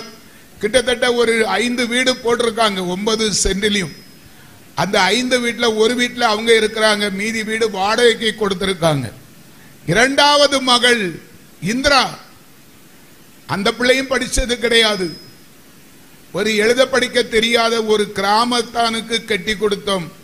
ஆரல்வாய் மொழி மிஷின் காம்பவுண்ட் என்கிற பகுதியில இருந்து எழுத படிக்க தெரியாது. அந்த மகன் இன்னைக்கு உள்ள ரேஞ்சில பார்க்கும்போது இந்திராவும் செல்வமணியும் கோடீஸ்வரர்கள், தொழிலதிபர்கள். அல்லேலூயா! பாம்பையில தொழிலதிபர். 4 போரிங் போடக்கூடிய மிஷின் லாரியோடு இருக்கிறது. கிட்டத்தட்ட 38க்கு மேல் தொழிலாளர்கள் இருக்கிறார்கள். அங்கே நிறைய இடம் வாங்கி போட்டு இருக்கிறான். அதெல்லாம் நான் போய் பார்க்கல. பணக்குடி என்கிற கிராமத்து பக்கத்தில் இருக்கிற ரோஸ்மியாபுரம் நீங்க விசாரித்து பாருங்கள். அங்க 32 ஏக்கருக்கு மேல் அந்த இடத்தை வாங்கியிருக்க. பாழடைஞ்ச இடமா இருந்தது. சகோதரி போய் பிள்ளைகளுக்காக ஜெபம் பண்ணி இருக்கிறார்கள். ஈசாக்கின் ஜெபத்தை கேட்டு ஆண்டவர் அந்த தண்ணீரை சுரக்க வைத்தது போல பாழடைஞ்ச கிணறு ஜெபத்தினாலே தண்ணீர் மேல கிடக்கு. 32 ஏக்கரும் செழிப்பாக இருக்கிறது. 32 ஏக்கர்னா நினைச்சு பாருங்க. அப்படி சுத்தி தென்னை மரம், செந்தளனி வைத்திருக்கிறான், கோழி பண்ணை, சுத்தி கேமரா வச்சிருக்கிறான். பெரிய டிரான்ஸ்போர்ட்டே அங்க ஓடுது, லாரி, டெம்போ. வயிற்று பிழப்புக்காக இட்லி வியாபாரம் பண்ணி பிழைப்போமா மரிப்போமா என்று இருந்த குடும்பத்தை கர்த்தர் ஆசீர்வதித்தார். அல்லேலூயா! பெருமைக்காக சொல்லவில்லை, கர்த்தருடைய நாம மகிமைக்காக சொல்லுகிறேன். இன்னைக்கும் எங்க குடும்பத்தில் லட்சக்கணக்கில் பணம் தேவை என்று சொன்னால் தரித்திர நிலையிலே மரணத்தை எதிர்பார்த்து கர்த்தரை விசுவாசித்த அந்த மகளுடைய குடும்பத்தில் இருந்துதான் நாங்கள் வாங்குகிறோம். ஒரு அல்லேலூயா சொல்லுங்க. எனக்கு அன்பானவர்களே, இதற்கிடையில எனக்கு திருமணமாச்சு. அன்பான ஒரு மனைவி, எனக்கு 3 பிள்ளைகள், 2 பெண் பிள்ளை, ஒரு ஆண்மகன். மூத்த மகள் MBBS டாக்டர். அல்லேலூயா! அப்படி படித்துக் கொண்டு இருந்தார்கள். வேதம் சொல்லுகிறது, அப்போஸ்தலர் நடபடி புஸ்தகம் 1வது அதிகாரம் 8வது வசனத்தை வாசித்து பாருங்கள். பரிசுத்த ஆவி உங்களில் வரும்போது நீங்கள் எருசலேமிலும் சமாரியாவிலும் பூமியின் முடிவு கடைசி பரியந்தமும் எனக்கு சாட்சிகளாயிருப்பீர்கள். அல்லேலூயா! அபிஷேகம் எல்லாரும் பெற்றிருப்பீங்கன்னு நினைக்கிறேன். கர்த்தர் உங்களை ஆசீர்வதிப்பார். எனக்கு அன்பானவர்களே, வியாதியிலே பிடிக்கப்பட்டு படுத்த படுக்கையாய் இருந்த மகள் பஸ் ஏறி பரிசுத்த ஆவியினுடைய பிரசன்ஸை உணர்ந்து பெற்ற நாள் முதல் அப்படியே பஸ் ஏறி எங்க வீட்டுக்கே நாகர்கோயிலுக்கே வந்து விடுவாள். சகோதரி நாகர்கோயிலுக்கு வந்தா சும்மாவா இருப்பாள்? வீடு வீடா எங்க ஊரு புல்லா ஏறி இறங்கிடுவா. இயேசு நல்லவர், இயேசு நல்லவர் என்று சொல்லி. எனக்கு அன்பானவர்களே, என்னிடத்தில் சொல்வார்கள், தம்பி, ஆண்டவர் எனக்கு செய்த நன்மைகளை நினைத்து பார். எப்படி இருந்தேன், வாரத்துக்கு ஒருக்கா நீ டியூட்டிக்கு வரக்கூடியவன். என் நிலையெல்லாம் உனக்கு தெரியும். வியாதியிலே மரிக்க இருந்தேன், பிள்ளைகள் சாக இருந்தார்கள். ஆண்டவராகிய தேவன் என்னை எவ்வளவாய் ஆசீர்வதித்திருக்கிறார். அந்த ஆண்டவர் சொல்லுகிறார், உன்னுடைய சகோதரன் என்னுடைய ஊழியத்தை செய்ய வேண்டும், நான் அவனை அழைத்திருக்கிறேன் என்று சொல்லுகிறார், கூப்பிடுகிறார். நீ வா தம்பி, ஆண்டவரிடத்துல வா என்று அன்பாய் அழைப்பான். நான் என்ன சொல்லுவேன் தெரியுமா? உனக்கு பைத்தியம் முற்றிவிட்டது. அல்லேலூயா. நான் எப்போதும் என்னுடைய சகோதரியை சொல்வது, நீ பைத்தியம் பைத்தியம். அவள் சொன்ன, அப்படி சொல்லாத தம்பி, என் வாழ்க்கையில நடந்த சம்பவத்தை பார். ஒரு நாள் என்னுடைய சகோதரியை ஒரு இடத்துல அழைத்து உட்கார வச்சு சில ஆலோசனை சொன்னேன். ஓ இயேசு உனக்கு செய்தார், அது எனக்கு தெரியும், அதை மறுத்து பேச என்னால முடியல. சரி, ஓ இயேசு உனக்கு செய்தார். நாங்க வணங்குற தெய்வத்தை நீ அடிக்கடி குற்றப்படுத்துகிறாய். கண்ணிருந்தும் காணாது, காதிருந்தும் கேட்காது, மூக்கிருந்தும் நுகராது, வாயிருந்தும் பேசாது, கைகள் இருந்தும் செயல்படாது, கால்கள் இருந்தும் நடவாது சொல்றிய. அந்த ஓட்ட உருவத்தை தான் நான் வணங்குறேன். இன்னைக்கு நல்லா கவனிச்சுங்க. நான் ஒரு சாதாரண பஸ் டிரைவர். என்னுடைய மூத்த மகள் MBBS டாக்டர். யார் கொடுத்தா? நீ சொல்லுகிற ஓட்ட உருவம் தான். அல்லேலூயா. அடுத்தால என்னுடைய மகன் சுதன் 12th படித்துக் கொண்டிருந்தான். அந்த நாட்களிலே நல்லா படிக்கிறவன். அவன் சொல்லுவான், அப்பா பிசிக்ஸ் மேக்ஸ்ல 200 மார்க் எடுப்பான். அவன் சொல்லுவான், அப்பா நான் அக்கால போல டாக்டரா வர மாட்டேன், நிறைய சம்பாதிக்க விரும்புகிறேன். அமெரிக்கால போய் நல்ல இன்ஜினியர் ஆகி அமெரிக்கால போய் மாசம் 1 லட்சம் ரூபாய் உங்களுக்கு கொண்டு வருவான்ப்பா அப்படின்னு சொல்றான். கேட்டுக்க. அடுத்த 3வது மகள் செல்வி 10ஆம் வகுப்பு படிக்கிறான். 3 பிள்ளைகளுக்கும் 2 வயசுல ஒரு பிள்ளை. அவ நான் பெரிய டாக்டரா வருவேன்னு சொல்றா. இருக்க வீடு, கவர்மெண்ட் வேலை, ஒரு குடும்பத்துக்கு வேற என்ன வேணும்? இயேசுவை கொண்டு நீ போ. அசட்டை பண்ணினேன். அல்லேலூயா. அன்பானவர்களே, தயவு செய்து, ஒருவேளை நீங்கள் கூட நினைக்கலாம், கஷ்டமாய் இருக்கிறதே, தரித்திரமாய் இருக்கிறதே, ஆண்டவர் கொடுக்கிற ஆசீர்வாதமே ஐஸ்வர்யத்தை தரும் என்று வேதம் சொல்லுகிறது. ஏமாந்து போகாதீர்கள் பிரியமானவர்களே. என்னை போல கொடுத்து கெடுக்கிற பிசாசினுடைய வல்லமை நான் என் சகோதரனுடைய வாழ்க்கையிலே ஆண்டவர் செய்கிற அற்புதங்களை எல்லாம் யோசிக்க ஆரம்பித்தேன். இதற்கிடையில என் மகளுக்கு MBBS சீட்டு கிடைச்ச உடனே எல்லாம் விட்டுவிட்டேன். ஆண்டவரை அடியோடு மறந்து நாம வணங்குற தெய்வம் தான் தெய்வம் என்று சொல்லி என்னுடைய வாழ்க்கையை நான் கெடுத்து விட்டேன். அல்லேலூயா சொல்லுங்க. அல்லேலூயா. இத்தனை நன்மைகளை ஆண்டவர் செய்தும், அற்புதங்களை அதிசயங்களை செய்தும் நான் குணப்படாதபடியினாலே எத்தனையோ வருஷம் ஆண்டவர் கிருபை தந்தார். மனம் திரும்புவான், மனம் திரும்புவான் என்று சொல்லி. அன்பானவர்களே, வேதத்தை வாசித்து பாருங்கள். ஏசாயா தீர்க்கதரிசி புஸ்தகம் 66வது அதிகாரம் 1வது வசனம் சொல்லுகிறது, வானம் அவரது சிங்காசனம், பூமி அவரது பாதபீடம், வானத்துக்கும் பூமிக்கும் தேவனாய் இருக்கிற சர்வ வல்லவர். சபையே, இதை கேட்டுக்கொண்டிருக்கிற அன்பானவர்களே, தேவன் அன்பானவர். அன்பாய் சொல்லுவார், அரவணைத்து சொல்வார். நம்ம அந்த செவிட்டு பிரியனை போல கேட்கலன்னா கண்டித்து சொல்லுவார், அதுவும் கேட்கலன்னா தண்டித்து விடுவார். ஒரு அல்லேலூயா சொல்லுங்க. பல வருஷ காலமாய் இத்தனை நன்மைகளை கண்டும் கேட்டும் அறிந்தும் பார்த்தும் ஆண்டவரை அசட்டை பண்ணினபடினாலே 2005 டிசம்பர் 31ஆம் தேதி மாலை என்னுடைய மகன் 12th படித்துக் கொண்டிருந்த டியூஷனுக்கு போனவன் விபத்திலே மரித்து போனான். 2006 ஜனவரி அதிகாலை நியூஸ், என் மகனுடைய மரணம். அல்லேலூயா சொல்லுங்க. அல்லேலூயா. பிரியமான, சற்று சிந்தித்து பாருங்கள். இதை கேட்டுக்கொண்டிருக்கிற அன்பானவர்களே, இந்த உலகம் எந்த நேரம் என்ன சம்பவம் நடக்குன்னு யாராலும் சொல்ல முடியாது. இன்னைக்கு உயிரோடு இருக்கிறவன் நாளைக்கு உயிரோடு இருப்பான் என்று எந்த ஒரு கேரண்டியும் கிடையாது. வேதத்தை வாசித்து பாருங்கள். 1 பேதுரு 1வது அதிகாரம் 24வது வசனம் சொல்லுகிறது, மாமிசம் எல்லாம் புல்லை போலவும் மனுஷருடைய மகிமை எல்லாம் ஒரு புல்லின் பூவை போல் இருக்கிறது. அல்லேலூயா. புல்லும் புல் உதிர்ந்தது, அதன் பூவும் உலர்ந்தது என்று வேதம் சொல்லுகிறது. இன்னைக்கு தேசத்திலே செல்வம், பேர், புகழ்ச்சி, அந்தஸ்து, பெருமை, அரசியல் பலம், இப்படியாய்ப்பட்டவர்களை கொண்டு மனுஷர்கள் இதுதான் நிரந்தரம் என்று ஏமாந்து கொண்டு இருக்கிறார்கள். பிரியமானவர்களே, காலையில பார்த்தா அந்த நதியோரம் குளக்கரை பக்கம் எல்லாம் பார்த்தா புல்லுக்கு மேல அழகான பூ பூத்து இருக்கும். மாலையில போய் பாருங்கள், அந்த பூ அவ்வளவு வாடி உதிர்ந்து இருக்கும். காலையிலே மலர்ந்து மாலையிலே வாடி போகிற ஒரு புல்லின் பூவுக்கு ஒப்பாகத்தான் மனுஷருடைய சரீர பலத்தையும் ஜீவனையும் மகிமையும் ஆண்டவர் குறிப்பிட்டு வைத்திருக்கிறார். அல்லேலூயா. எனக்கு அன்பானவர்களே, ஒருவேளை இப்படியெல்லாம் இவங்க வணங்குற தெய்வம் கொடுத்திருக்கிறது என்று ஏமாந்து விடாதீர்கள்.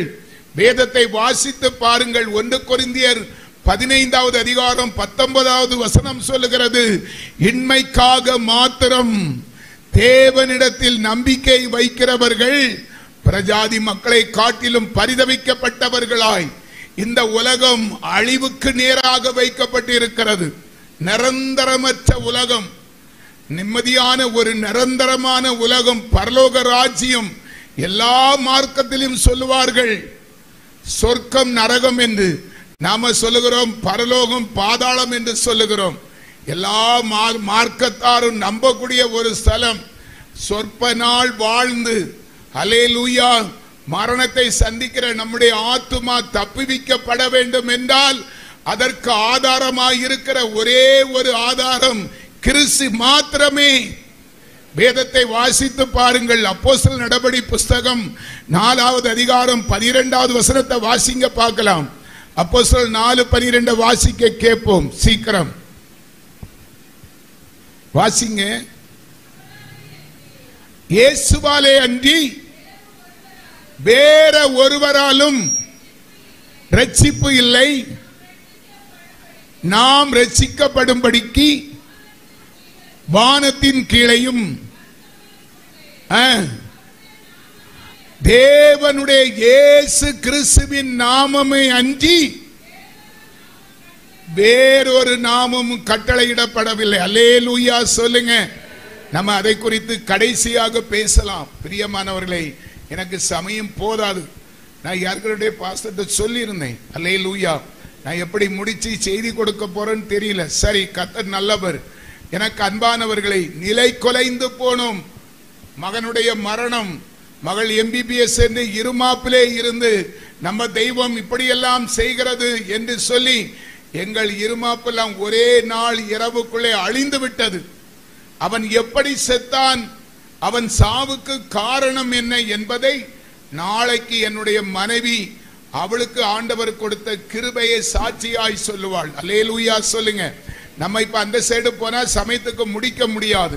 மகன் மரித்து போனான், அதிலே நான் நிறுத்துகிறேன். நிலை குலைந்து போனேன். பிரியமானவர்களே, ஏனி சொன்னால் அந்த மகன் எனக்கு ஒரு தகப்பனாய் நண்பனாய் வாழ்ந்தவன், நல்ல அன்பாய் பேசுகிறவன். அப்பா நீங்க இனி வேலைக்கு போகண்டாப்பா, நாங்கள் சிறு பிள்ளைகளாய் இருக்கும் போது எவ்வளவு கஷ்டப்பட்டு ஓவர் டைம் அடிச்சு எங்களை படிக்க வச்சிங்க. நான் இனி மாசம் 1 லட்சம் ரூபாய் உங்களுக்கு கொண்டு வருவேன், VR கொடுத்துட்டு வந்துருங்க. அப்படியெல்லாம் அன்பாய் பேசுகிற மகன் டூட்டி முடிஞ்சு வரும்போது களைப்பாய் வந்தா நாடிய தாங்கிட்டு, ஏன்பா இப்படி கஷ்டப்படுறீங்க, நான் தான் சொல்லுகிறேன்னு சொல்லி கருசனையாய். இந்த காலத்தில் அப்படி ஒரு பிள்ளை கிடைப்பது அபூர்வம். நானும் என் மகனை அளவுக்கு அதிகமாய் நேசிக்க ஆரம்பித்தேன். 12th படித்து கொண்டிருந்த காலகட்டத்திலே நான் வேலைக்கு டியூட்டிக்கு போறதுனால அப்பா அதிகாலையில் எழுப்பி விடுவார் என்று சொல்லி என் கூட தான் படுத்திருப்பான். நானும் என் பிள்ளைக்கு ஷார்ப்பா 4 மணிக்கு எந்திரிச்சு படிப்பான்.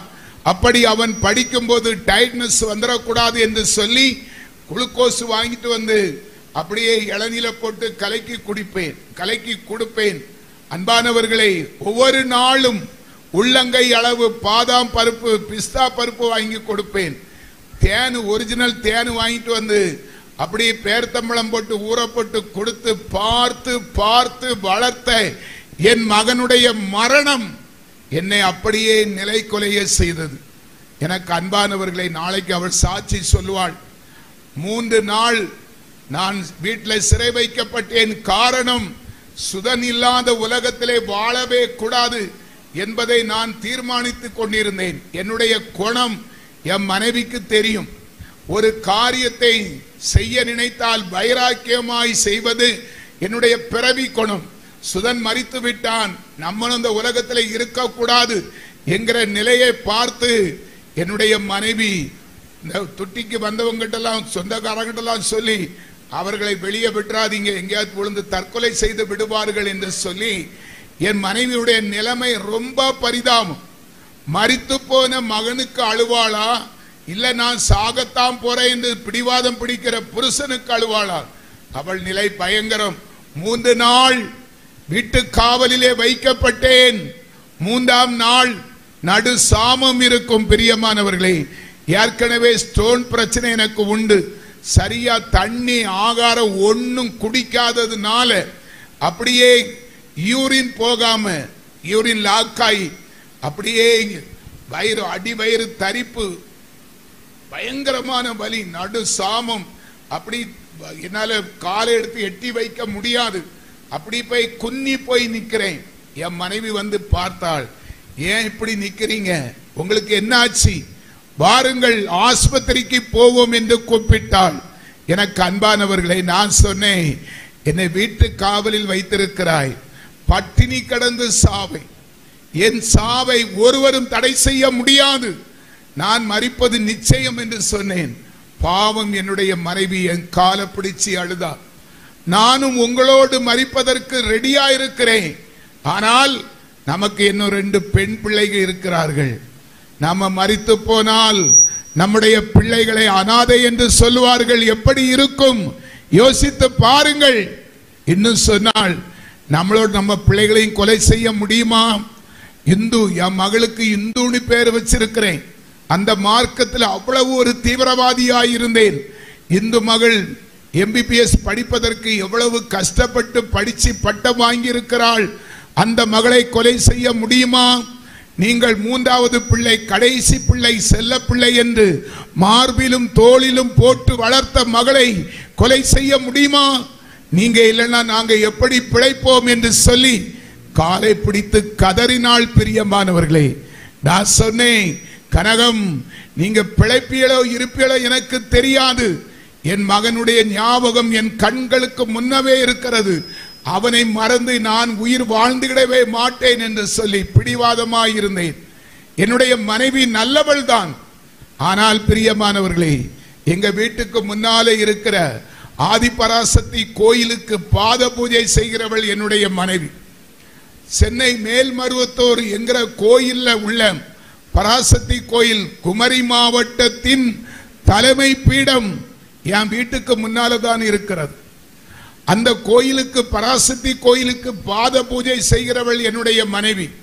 குறிப்பிட்ட நாட்களிலே அந்த செவ்வாடை அணிந்து கொண்டு கூட ஒரு குறுப்போட போய் 4 மணிக்கு அதுக்கு பாத பூஜை செய்வார்கள். அப்படியாய்ப்பட்ட நாட்களிலே என்னுடைய ரட்சிக்கப்பட்ட சகோதரி வந்து அதிகாலையிலே அழுது ஜெபம் பண்ணி கொண்டு இருப்பார்கள். சகோதரி சொல்லுவார்கள், கனகம், இப்படியெல்லாம் போகாத கனகம், மெய்யான தேவனை தேடு, நீ சொன்ன என் தம்பி கேட்பான் என்று சொல்லும்போது இவளுக்கு பிடிக்காது, பரியாசம் பண்ணுவாள். நீங்க வணங்குகிற இயேசுதான் சரியில்லை. 2 மணி 3 மணிக்கு வாழுகிற வீட்டில இருந்து ஒப்பாரி வச்சு மூடாங்க போட்டு அழுறீங்க, அது வீட்டுக்கு தரித்திரம். செத்த வீட்டில தான் இப்படி அழுவார்கள். செத்து போன வீட்டில தான், இளவு விழுந்த வீட்டில தான் இப்படி அழுவார்கள்.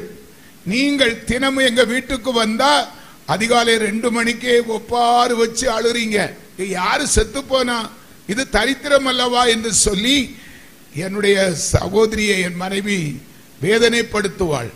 அப்படியெல்லாம் சொன்ன மகள் அன்னைக்கு வலிய போய், மைனி உங்க தம்பிய வந்து பாருங்கள், என்ன வியாதியோ தெரியல, அப்படி குன்னி போய் நிற்கிறார்கள், ஆஸ்பத்திரிக்கு கூப்பிட்டேன், வரமாட்டேன், நான் இப்படியே செத்து போவேன், பிடிவாதம் பிடிக்கிறார்கள், நாங்கள் குடும்பமாக சாக போறோம்னு அழுதாள்.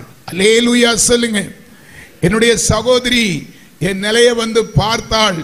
அப்படியே முழங்கால் படியிட்டு ஆண்டவரை நோக்கி, ஆண்டவரே, எத்தனையோ சகோதரனுக்கு என் தம்பி மாத்திரம் உயிரோடு இருக்கிறார், எத்தனை அற்புதம் என் வாழ்க்கையிலே செய்தீர் ஆண்டவரே, என் நிமித்தம் என் தம்பிக்கு இரக்கம் செய்யும் என்று சொல்லி ஆண்டவரை நோக்கி கண்ணீரோடு கதறினாள். கண்ணீரை காண்கிறார், கதறலை கேட்கிறார்.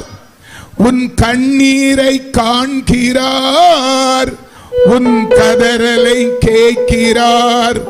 வேதனை அறிகிறார், வேதனை அறிகிறார். விடுதலை தருகிறார், இயேசு விடுதலை தருகிறார். ஒன்று சேர்ந்து நாம் துதிப்போம், சாத்தானை மீதிப்போம், தேசத்தை சுதந்தரி. உற்சாகமாய் பாடுவோம். ஒன்று சேர்ந்து நாம் துதிப்போம், சாத்தானை மீதிப்போம், தேசத்தை சுதந்தரிப்போம். நம் இயேசு நல்லவர், ஒரு நாளும் கைவிடார், ஒரு நாளும் விலகிடார். ஹல்லேலூயா. பாடலாம், சமயம் பேரும். இப்பமே சமயாயிற்று. எனக்கு அன்பானவர்களே, கண்ணீரை காண்கிற தேவன் நம்முடைய இயேசு. என்னுடைய சகோதரி எப்போதும் ஜெபித்துக் கொண்டு இருக்கிறவர்கள். நீதிமான் ஜெபத்தை கர்த்தர் கேட்கிறவர். பிரியமானவர்களே, அவள் ஜெபத்தை கேட்டு என் இருதயத்தை கர்த்தர் உடைத்தார். நான் கேட்டேன், ஏனக்கா இப்படி அழுது கொண்டிருக்கிறாய், நான் என்ன செய்ய வேண்டும் என்று கேட்கிறேன். தேவனாலே தொடப்பட்டு சகோதரி சொன்னார்கள், தம்பி, நீ சாப்பிட்டு பல நாள் ஆகிவிட்டது, உன் மகனுடைய மரணம் உன்னை வேதனைப்படுத்திக் கொண்டிருக்கிறது, உனக்கு சமாதானம் தேவை, தயவு செய்து ஆண்டவராகிய இயேசு கிறிஸ்துவை, ஏசப்பா எனக்கு உதவி செய்யும் என்று சொல்லு தம்பி, ஆண்டவர் ஒருவரே சமாதானத்தை கொடுக்க முடியும் என்று சொன்னார். அப்படியே சொல்லி ஒரு கப்பல ஒரு தண்ணி எடுத்து 2 சொட்டு எண்ணெயை விட்டு ஜெபம் பண்ணி இந்த தண்ணியை குடி என்று சொன்னாள். மறுப்பு ஒன்றும் சொல்லவில்லை. எதை கொடுத்தாலும் வேண்டாம் என்று தள்ளி ஒதுக்கிற நான் அவள் கொடுத்த தண்ணீரை அப்படியே வாங்கி சாப்பிட்டேன். பிரியமானவர்களே, 3 நாள் இரவும் பகலும் நான் தூங்கினதே கிடையாது. மெண்டல் பவர், பைத்திய நிலையில இருந்தேன். என் பிள்ளைக்கு 8ஆம் வகுப்பு படிக்கும் போதே 100cc பைக் வாங்கி கொடுத்திருந்தேன். அவன் பெரியவனா வரணும்னு சொல்லி. ரோட்டு சைடு வீடு, பைக்கு சத்தம் கேட்டாலே கனகம், நம்முடைய சுதன் வந்துட்டான், ஓடி போய் கூட்டிட்டு வான்னு சொல்லுகிற அளவுக்கு மெண்டல் பைத்திய நிலையில் இருந்தேன். 3 நாள் தூங்கது, பகலும் இரவும் தூங்கினது கிடையாது. அந்த தண்ணியை வாங்கி குடித்த மாத்திரத்திலே என் சகோதரி மடியிலே அப்படியே தலை சாய்த்து படுத்தேன். ஒரு தரிசனம் வெளிப்பட்டது. யாரோ ஒரு நபர், 35 வயது மதிக்கத்தக்க ஒரு நபர் என் மார்பு மேலே ஏறி போனது போல ஒரு தரிசனம் என் மேல நடந்து போனது போல. திடீரென்று முழிச்சு பார்த்தேன். எனக்குள்ள இருக்கிற பலவீனம் என்னை விட்டு நீங்கி இருந்தது. ஒரு அல்லேலூயா சொல்லுங்க. சகோதரி கேட்டார்கள், தம்பி இப்போது எப்படி இருக்கு தம்பி? பரவாயில்லக்கா, சரியாயிட்டு சொன்னேன். அவர்கள் சொன்னார்கள், அதுதான் இயேசு என்னுடைய ஜெபத்தை கேட்டு உனக்கு அற்புதம் செய்திருக்கிறார் தம்பி. இயேசு உன்னை நேசிக்கிறார். நீ மாத்திரம் இயேசப்பா, நீ ஒரு வார்த்தை அறிக்கை செய்தால், வேதத்தை வாசித்து பாருங்கள், ஆண்டவராகிய இயேசு கிறிஸ்துவை வாயினால் அறிக்கை செய்தால் ரட்சிக்கப்படுவாய். ரோமர் 10:9 அப்படித்தான் சொல்லுகிறது. இயேசப்பா நீ சொல்லு தம்பி நீ சொன்னாள். நான் பார்த்தேன், இவள் நம்மளை கிறிஸ்தவனா மாத்திருவான்னு சொல்லி, சரி சரி உங்க இயேசுவை கொண்டு போன்னு சொல்லி மறுபடியும் என் இருதயம் கடினப்பட்டது. அதே 10 நிமிஷத்துல ஆண்டவர் எனக்கு ஒரு பனிஷ்மெண்டை கொடுத்தார். பார்வோனுக்கு கொடுக்கிறது போல பொல்லாத தலைவலி. என் வாழ்க்கையிலே நான் கண்டிராத அறிந்திராத ஒரு தலைவலி. கோடாரிய வச்சு மண்டையை வெட்டி பிளக்கிறது போல, அப்படியே பொறுக்க முடியாது, சத்தம் போடுற அளவுக்கு. ஐயோ என்னால முடியல, ஏதாவது மாத்திரை வாங்கிட்டு வாங்க, இல்லைன்னா கடுகு உள்ளியாவது அரைச்சி பூசுன்னு சொல்லி அப்படியே தலையை பிடிச்சு சத்தம் போட்டேன்.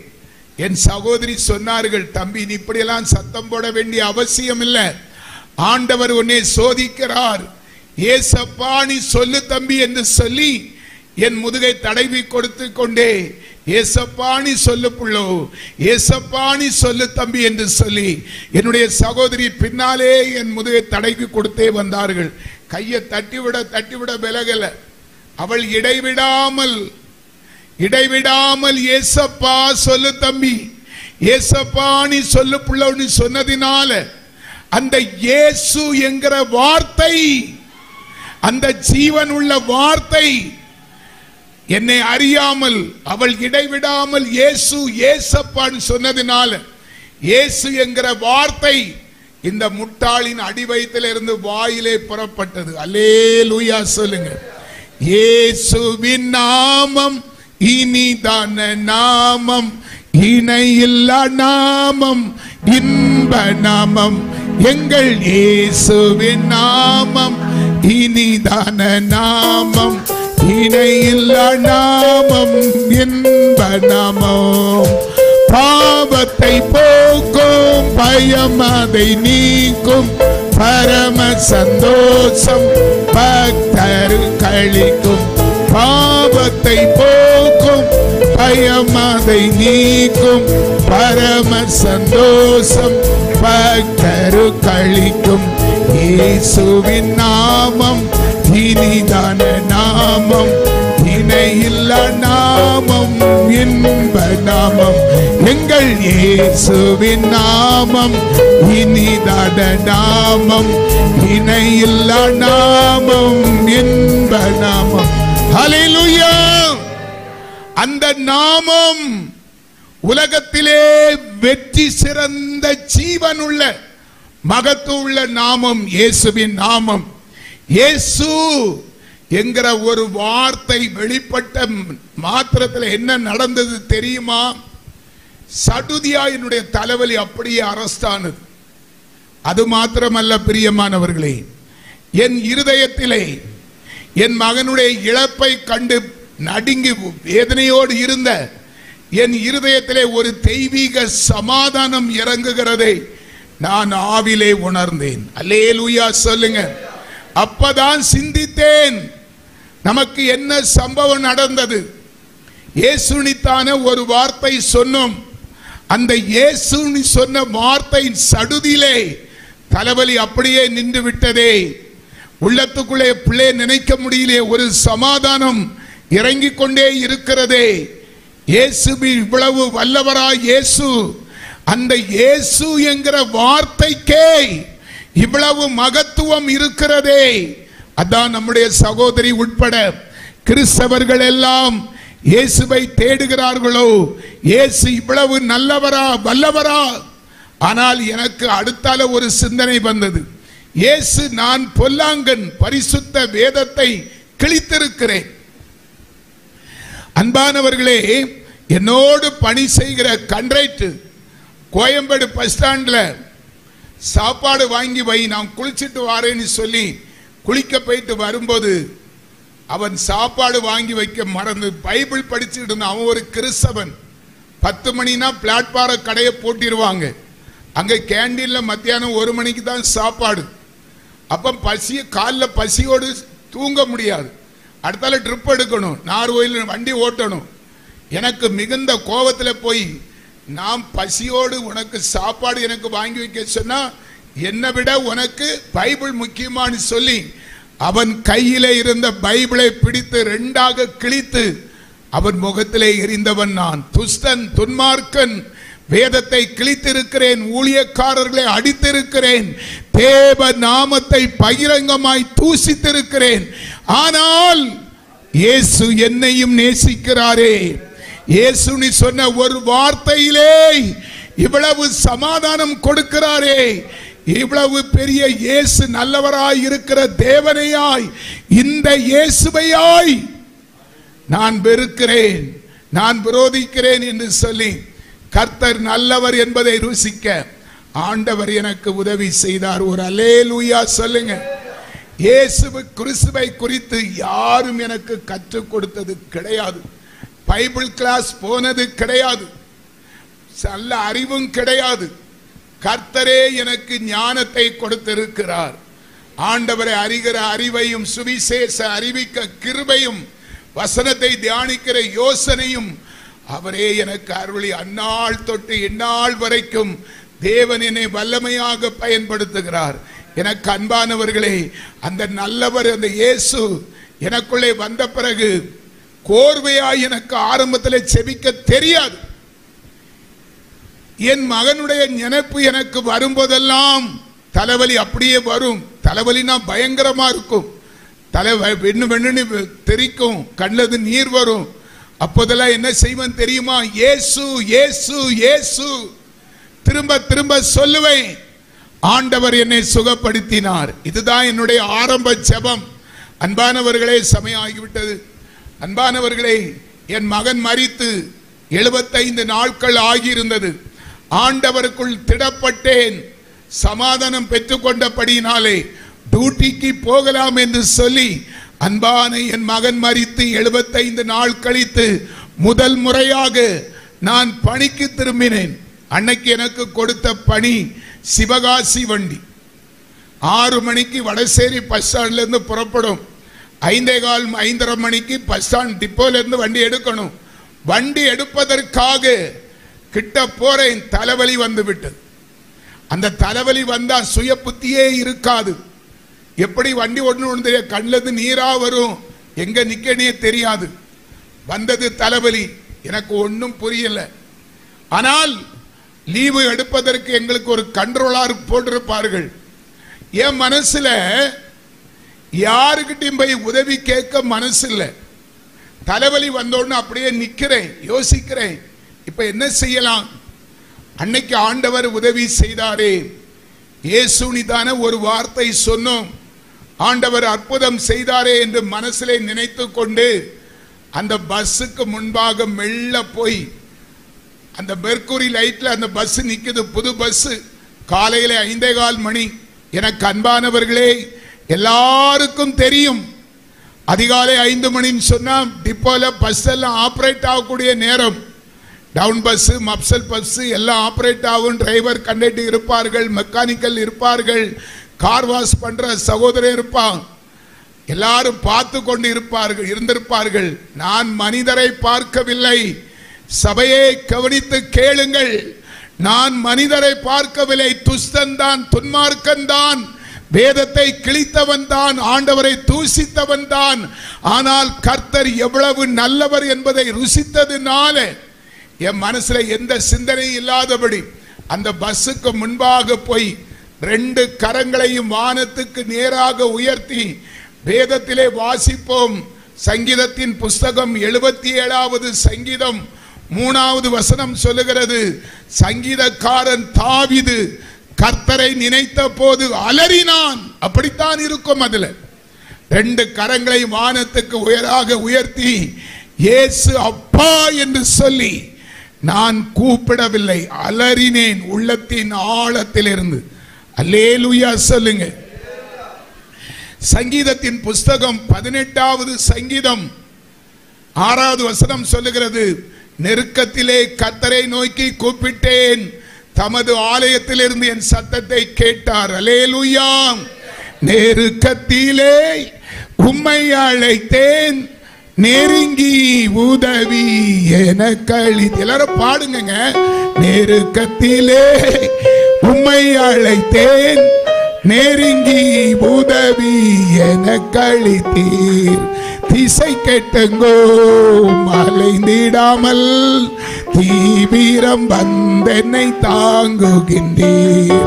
திசை கெட்டங்கோ மலைந்திடாமல் தீவிரம் வந்தென்னை தாங்குகின்றீர்.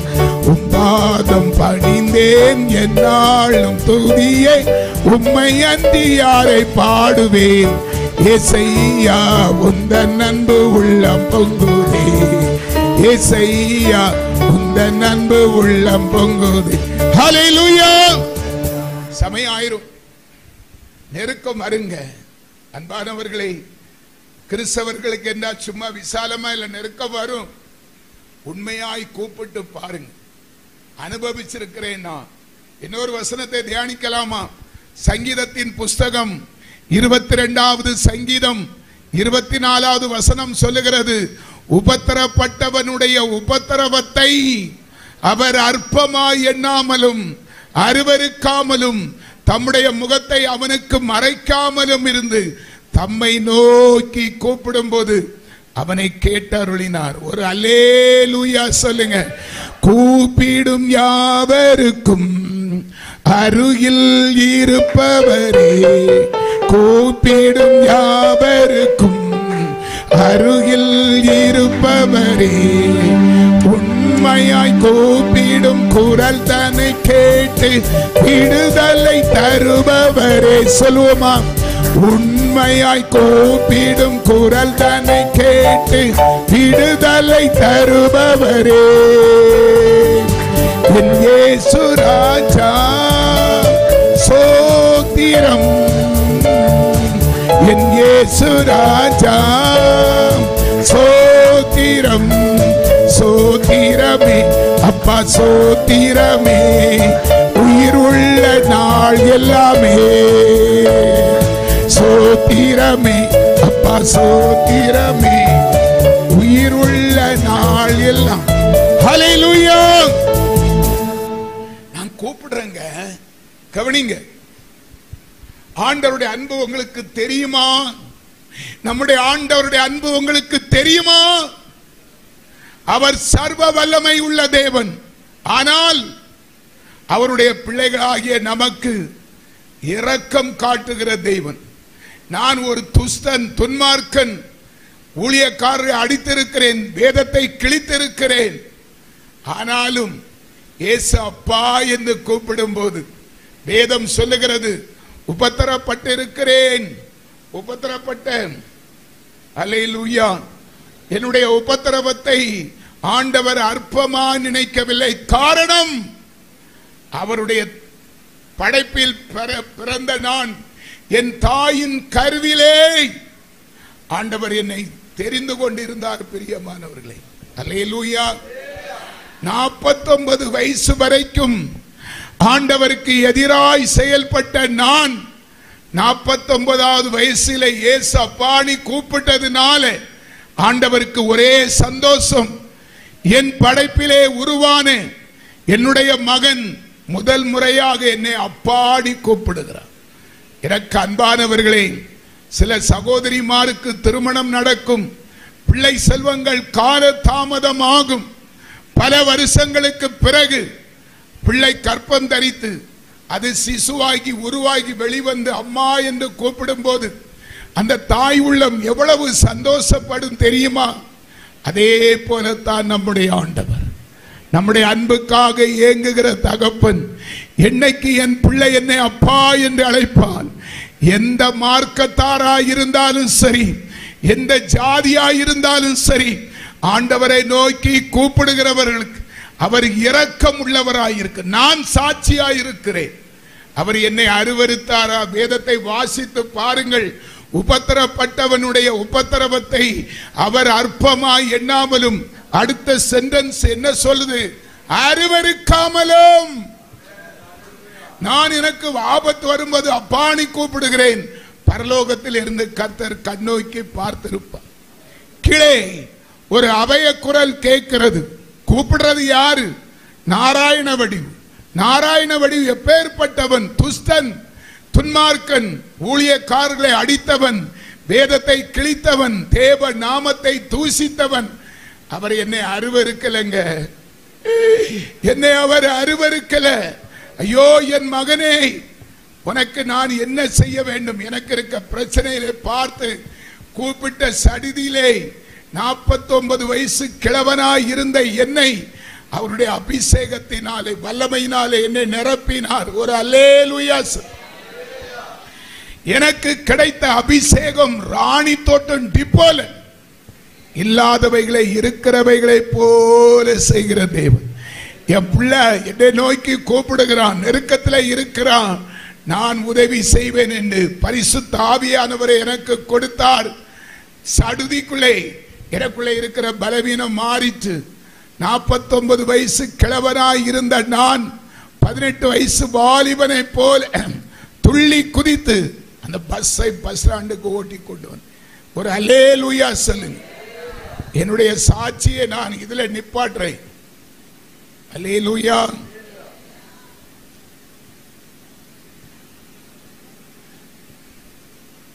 பிரியமானவர்களே, நாளைக்கு இப்படியெல்லாம் தந்தா ஒன்றும் கட்டுப்படி ஆகாது, கொஞ்சம் நேரத்தை கொடுத்துருங்க. நாளைக்கு ஒரு முக்கியமான சாட்சி, மரித்த என்னுடைய சகோதரி இந்த பாவியினுடைய செபத்தை கேட்டு உயிரோடு வந்தாள். ஆதாரம் ஒரு பெரிய டாக்டர் சொல்லுவார், நாகர்கோயில ஒரு ஃபேமஸ் டாக்டர் சொல்லுவார், தயவு செய்து என்ன நம்ம நான் சாட்சி இதில் நிப்பாட்டிக்கிட்டு செய்திக்கு நேராக ஆமா 9 மணிக்கு முடிக்கணும்னு சொன்னார். ஒரு சின்ன செய்தி, எப்படி உங்களுக்கு முடிச்சிருவோமா? பின்ன உங்க சாய்ஸ்.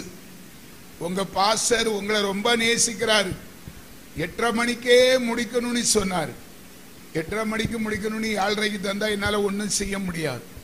பிரசங்கம் செய்தி இல்லாம பிரசங்கம் முடிக்க கூடாது, ஒரு 10 நிமிஷம் சரியா? கர்த்தர் உங்களை ஆசீர்வதிப்பார் பிரியமானவர்களே. சரி, மிச்ச நாளைக்கு சாட்சியை பார்ப்போம். மத்தேயு சுவிசேஷம் 3வது அதிகாரம் 2வது வசனம் சொல்லுகிறது, மனம் திரும்புங்கள், பரலோக ராஜ்யம் சமீபம். இந்த செய்தியை கேட்டுக்கொண்டிருக்கிற எனக்கு அன்பான சகோதரா சகோதரியை யாராய் இருந்தாலும், இந்த உலகத்திலே வாழுகிற எல்லா கோடி 800 கோடிக்கு மேற்பட்ட ஜனங்களுக்கும் ஆண்டவர் ஒருவரே தகப்பன். அவருடைய படைப்பிலே உருவான நாம எல்லாரையும் ஆண்டவர் நேசிக்கிறார் பிரியமானவர்களே. எந்த மனுஷரையும் அவர் புறம்பே தள்ளுவது கிடையாது. யோவான் 1வது அதிகாரம் 5வது வசனம் சொல்லுகிறது, எந்த மனுஷரையும் உயிர்ப்பிக்கிற மெய்யான ஒளி ஆண்டவராகிய இயேசு கிறிஸ்து. அவர் சொல்லுகிறார், ஒருவேளை கிறிஸ்துவை அறியாதவர்கள் கேட்டுக்கொண்டிருக்கலாம், இயேசுவின் நாமத்திலே சொல்லுகிறேன், என்னை போல முட்டாளாய் ஒருவரும் இராதீர்கள். மனம் திரும்ப ஆண்டவர் சொல்லுகிறார். மதம் திரும்பவில்லை, சொல்லவில்லை. என்னுடைய பேர் இன்னைக்கு நாராயண வடிவுதான், நான் ஒன்னும் பேர் மாற்றல, மனம்தான் மாறி இருக்கிறேன். தயவு செய்து பிரியமானவர்களே, இது மதம் மாற்றுகிற மார்க்கம் அல்ல, மனம் மாறணும். ஒரு குடும்பத்தில் ஒருத்தன் பிழைக்க வேண்டும் என்றால் அவன் மனம் மாறினால், மனம் மாறாத முட்டாளாகி எனக்கு நான் அருமையான ஒரு 17 வயசு வாலிப மகனை இழந்திருக்கிறேன். அன்பானவர்களே, கேட்டுக்கொண்டிருக்கிற யாவரும் இப்படியாய்ப்பட்ட ஒரு ஆபத்தான அபத்தமான நிலைக்கு வரக்கூடாது என்று சொல்லிதான் ஆண்டவருக்கு சாட்சியாக எங்கள் வாழ்க்கையிலே நடந்த சம்பவங்களை உங்கள் மத்தியிலே விதைத்துக் கொண்டு இருக்கிறேன். வேதம் சொல்லுகிறது, மனம் திரும்புங்கள், பரலோக ராஜ்யம் சமீபமாயிருக்கிறது. கேட்டுக்கொண்டிருக்கிற அன்பானவர்களே, தயவு செய்து ஒரு மனுஷனுடைய வாழ்க்கை இதோட முடிந்து போகிற சமாச்சாரம் கிடையாது. இந்த பூலோக வாழ்க்கைக்கு அப்பாற்பட்ட ஒரு மேலான வாழ்க்கை இருக்கிறது. மனுஷனுடைய ஆயுசு நாட்கள் வேதம் சொல்லுகிறது, சங்கீதம் 90:10, ஒரு மனுஷனுடைய ஆயுசு நாட்கள் 70, பலத்தின் மிகுதியால் 80. அதுக்கு பிறகுலாம் சஞ்சலமும் வருத்தம் தான், எப்படியாவது ஓடி முடிச்சிடலாம். ஆனால் மரித்த பிறகு ஒரு உலகம் இருக்கிறது, அதுதான் பரலோகம். அந்த நித்திய ராஜ்யத்திற்கு பங்கடையத்தான் ஆண்டவர் உலகத்திலே பூமியில வாழ்கிற எல்லா ஆண்களையும் பெண்களையும் கூவி அழைக்கிறார். ஜனங்களே, மனம் திரும்புங்கள், பரலோக ராஜ்யம் சமீபமாயிருக்கிறது. யோவான் சானன் முதல் முறையாக சொன்ன வார்த்தை அதுதான். அதே மத்தேயு 4வது அதிகாரம் 17வது வசனம், இயேசு முதல் முறையாக இந்த பூமியிலே பிறந்து 33 வயசுல ஊழியம் செய்ய ஆரம்பித்தார். அவர் வாய் திறந்து பேசின முதல் பிரசங்கம், மனம் திரும்புங்கள், பரலோக ராஜ்யம் சமீபமாயிருக்கிறது என்று சொல்லி. உங்களுக்கு ஒரு பானை சோற்றுக்கு ஒரு சோறு பதம்.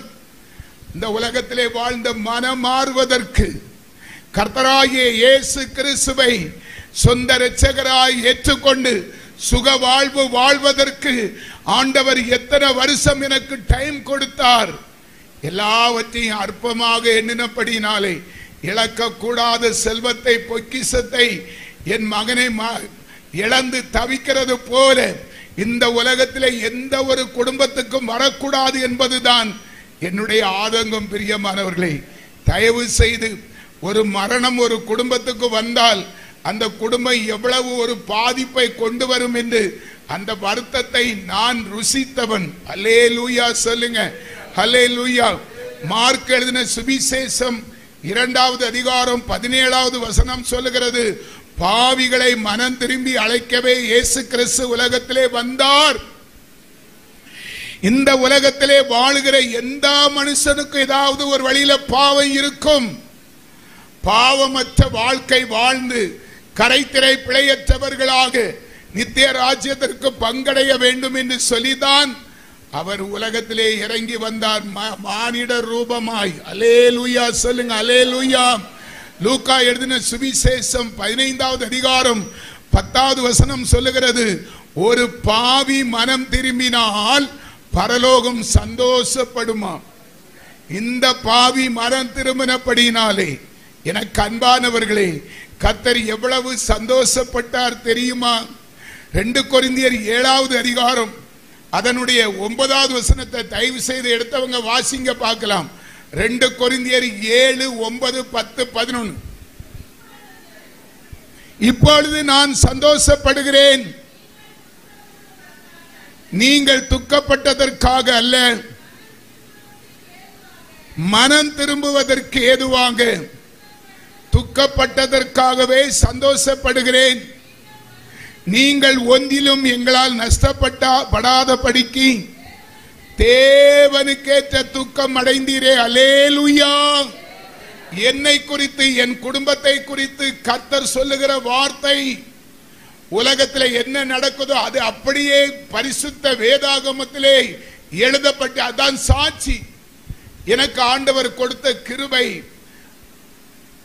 வெளிப்படுத்தின விசேஷம் 12வது அதிகாரம் 11வது வசனம், ஆட்டுக்குட்டியானுடைய இரத்தத்தினாலும் சாட்சியின் வசனத்தினாலும் நான் எங்கே போய் ஆண்டவரை குறித்து சாட்சி சொல்லும் போதெல்லாம் வேதத்தின் அடிப்படையிலே ஆண்டவர் எனக்கு அற்புதம் செய்திருக்கிறார்.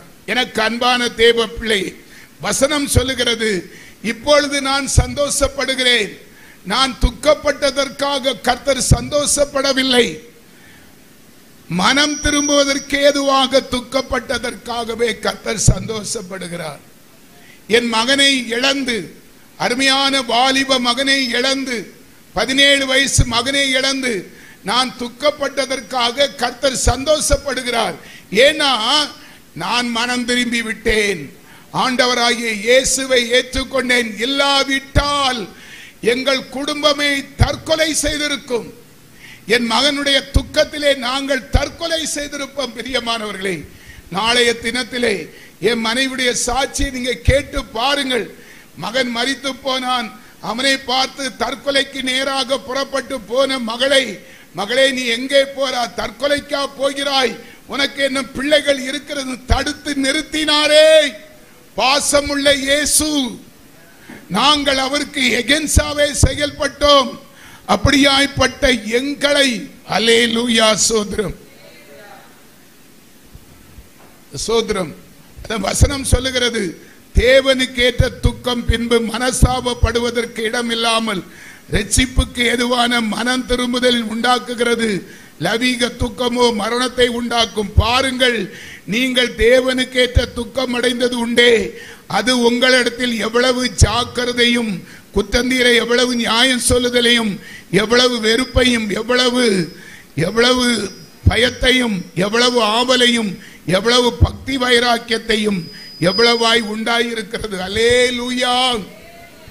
இந்த துக்கம் இயேசு கிறிஸ்து அவர் எங்களை ஏற்றுக்கொண்டதினால எங்கள் துக்கம் சந்தோஷமாய் மாறி இருக்கிறது. யாராவது சொல்ல முடியுமா? ஒரு 17 வயசு வாலிப மகனை பறிகொடுத்து கடைசியாக, பிரியமானவர்களே, நான் உரையை சீக்கிரம் முடிக்கிறேன். எரேமியா தீர்க்கதரிசி புஸ்தகம் 31வது அதிகாரம் 18வது வசனத்தை யாராவது சீக்கிரம் சடார்னி வாசிங்க பார்க்கலாம். எரேமியா 31, 18வது வசனம். நீர் என்னை தண்டித்தீர், நான் பணியாத மாடு போல் அடிக்கப்பட்டேன், என்னை திருப்பும், அப்பொழுது திருப்பப்படுவேன். நீர் என் தேவனாகிய கர்த்தர், நான் திரும்பின பண்பு மனசாபப்பட்டு கொண்டிருக்கிறேன். நான் என்னை அறிந்து கொண்டதற்கு பின்பு விழாவில் அடித்துக் கொண்டிருக்கிறேன். அல்லேலூயா. பிரியமானவர்களே, நான் ஆண்டவராகிய இயேசு கிறிஸ்துவை சொந்த இரட்சகராக ஏற்றுக்கொண்டாலும் தினமும் அதிகாலை 3 மணிக்கு தேவ சமூகத்தில் அழுவேன், கதறுவேன். ஆண்டவரே, நான் மனம் திரும்பாமல் போய்விட்டேனே. மனம் திரும்பி இருந்தால் என் மகன் மரித்திருக்க மாட்டானே. இப்போது அன்பு மகனை இழந்து தவிக்கிறேனே என்று சொல்லும் போது அந்த 31:16 பாருங்க. நீ அழாதபடிக்கு, உன் சத்தத்தை அடக்கி நீ கண்ணீர் விடாதபடிக்கு உன் கண்களை காத்துக்கொள் என்று கர்த்தர் சொல்லுகிறார். என்கிட்ட அவர் பேசுவார், மகனே அழாத, நான் உன் துக்கத்தை நினைத்து வேதனைப்படுகிறேன். 20வது வசனம், எப்ராயிம் எனக்கு அருமையான குமாரன் அல்லவோ, அவன் எனக்கு பிரியமான பிள்ளை அல்லவோ, அவனுக்கு விரோதமாய் பேசினது முதல் அவனை நினைத்து கொண்டே இருக்கிறேன். ஆகையால் என் உள்ளம் அவனுக்காக கொதிக்கிறது. எனக்காக இன்னைக்கு ஆண்டவர் இரக்கமாய் இருக்கிறார். எங்க வீட்டை வந்து பாருங்கள். ஒரு வாலிப மகன், 17 வயசு வாலிப மகன் மரித்த வீடு என்று தெரியாதபடி சமாதானத்தை கொடுத்திருக்கிறார். நாங்கள் எங்கள் பிள்ளைகளும் கர்த்தருக்குள் சமாதானமாயிருக்கிறோம். நமக்கு உலகத்தில் இருக்கிற எல்லா மனுஷருக்கும் சமாதானத்தை கொடுக்கிற ஒரே ஜீவனுள்ள தேவன் நம்முடைய ஆண்டவர். பிரியமானவர்களே, தயவு செய்து எல்லாரும் எழும்பலாமா? ஒருவேளை அப்படி இப்படி இருக்கிறவங்க இன்னைக்கு மனம் திரும்பி குணப்பட்டு ஆண்டவராகிய இயேசு கிறிஸ்துவை உங்க வாழ்க்கையிலே சொந்த இரட்சகராக ஏற்றுக்கொண்டால் இந்த பாவிக்கு அற்புதம் செய்து குடும்பமாக காத்து சமாதானத்தை கொடுக்கிற தேவன் உங்களுக்கும் கொடுக்க வல்லமை உள்ளவராய் இருக்கிறார். அல்லேலூயா. ஒரே ஒரு பாடலை, ஒரு சரணம் பாடி தேவனை அண்டிக் கொள்ள வந்திருக்கிறோம். வெறுங்கையாய் கர்த்தர் நம்மை அனுப்ப மாட்டார். கர்த்தரை நம்பியே வந்திருக்கிறோம். ஒரே ஒரு சரணத்தை பாடி 2 நிமிஷத்துல நான் செபித்து முடிக்கிறேன். உம்மை நம்பி வந்தே நான் வெட்கப்படல, உம்மையை என்னை கைவிடல. கரங்களை தட்டி உற்சாகமாய், உம்மை நம்பி வந்தே நான் வெட்கப்படல, உம்மையை என்னை கைவிடல. பெருங்கையாய் நான் கடந்து வந்தேன், இரு பரிவாரங்கள் எனக்கு தந்தீர். பெருங்கையாய் நான் கடந்து வந்தேன், இரு பரிவாரங்கள் எனக்கு தந்தீர். ஏல் எல்லோகே, ஏல் எல்லோகே, ஏல் எல்லோகே நான் உம்மை துதிப்பேன். ஏல் எல்லோகே, ஏல் எல்லோகே, ஏல் எல்லோகே நான் உம்மை துதிப்பேன். காயப்பட்டு நின்றேன், கண்ணீரினில் சென்றேன், கலங்கின எனக்காக இறங்கி வந்தீர். காயப்பட்டு நின்றேன், கண்ணீரினில் சென்றேன், கலங்கின எனக்காக இறங்கி வந்தீர். உடன்படிக்கை என்னோடு செய்தீர், இழந்திட்ட யாவையும் திரும்ப தந்தீர். உடன்படிக்கை என்னோடு செய்தீர், இழந்திட்ட யாவையும் திரும்ப தந்தீர். ஏல் எல்லோகே, ஏல் எல்லோகே, ஏல் எல்லோகே நான் உம்மை துதிப்பேன். வேண்டினோர் எல்லாம் வீடை பெற்ற போதும் வேண்டியதெல்லாம் எனக்கு தந்தீர். வேண்டினோர் எல்லாம் வீடை பெற்ற போதும் வேண்டினதெல்லாம் எனக்கு தந்தீர். பரதேசியாய் நான் தங்கினதை சுதந்திரமாக மாற்றி தந்தீர். பரதேசியாய் நான் தங்கினதை சுதந்திரமாக மாற்றி தந்தீர். ஏல் லோகே, ஏல் எல்லோகே, ஏல் எல்லோகே நான் உம்மை துதிப்பேன். ஏல் எல்லோகே, ஏல் எல்லோகே, ஏல் எல்லோகே நான் உம்மை துதிப்பேன். ஹல்லேலூயா. வலது கரத்தை தூக்குங்க எல்லாரும், வலது கரத்தை தூக்கு. கர்த்தர் பார்க்கட்டும், கர்த்தருடைய கண்கள் பார்க்கட்டும். கர்த்தருடைய 7 கண்களும் மனுபுத்திரனை சந்தோஷமாய் பார்க்கிறது. ஆண்டவரே, இரக்கமுள்ள தேவனே, இந்த முதலாம் நாள் நற்செய்தி கூட்டத்திலும் ஆண்டவர் எங்கள் மத்தியிலே அசைவாடினீர் ஐயா. ஆண்டவரே, நீர் செய்த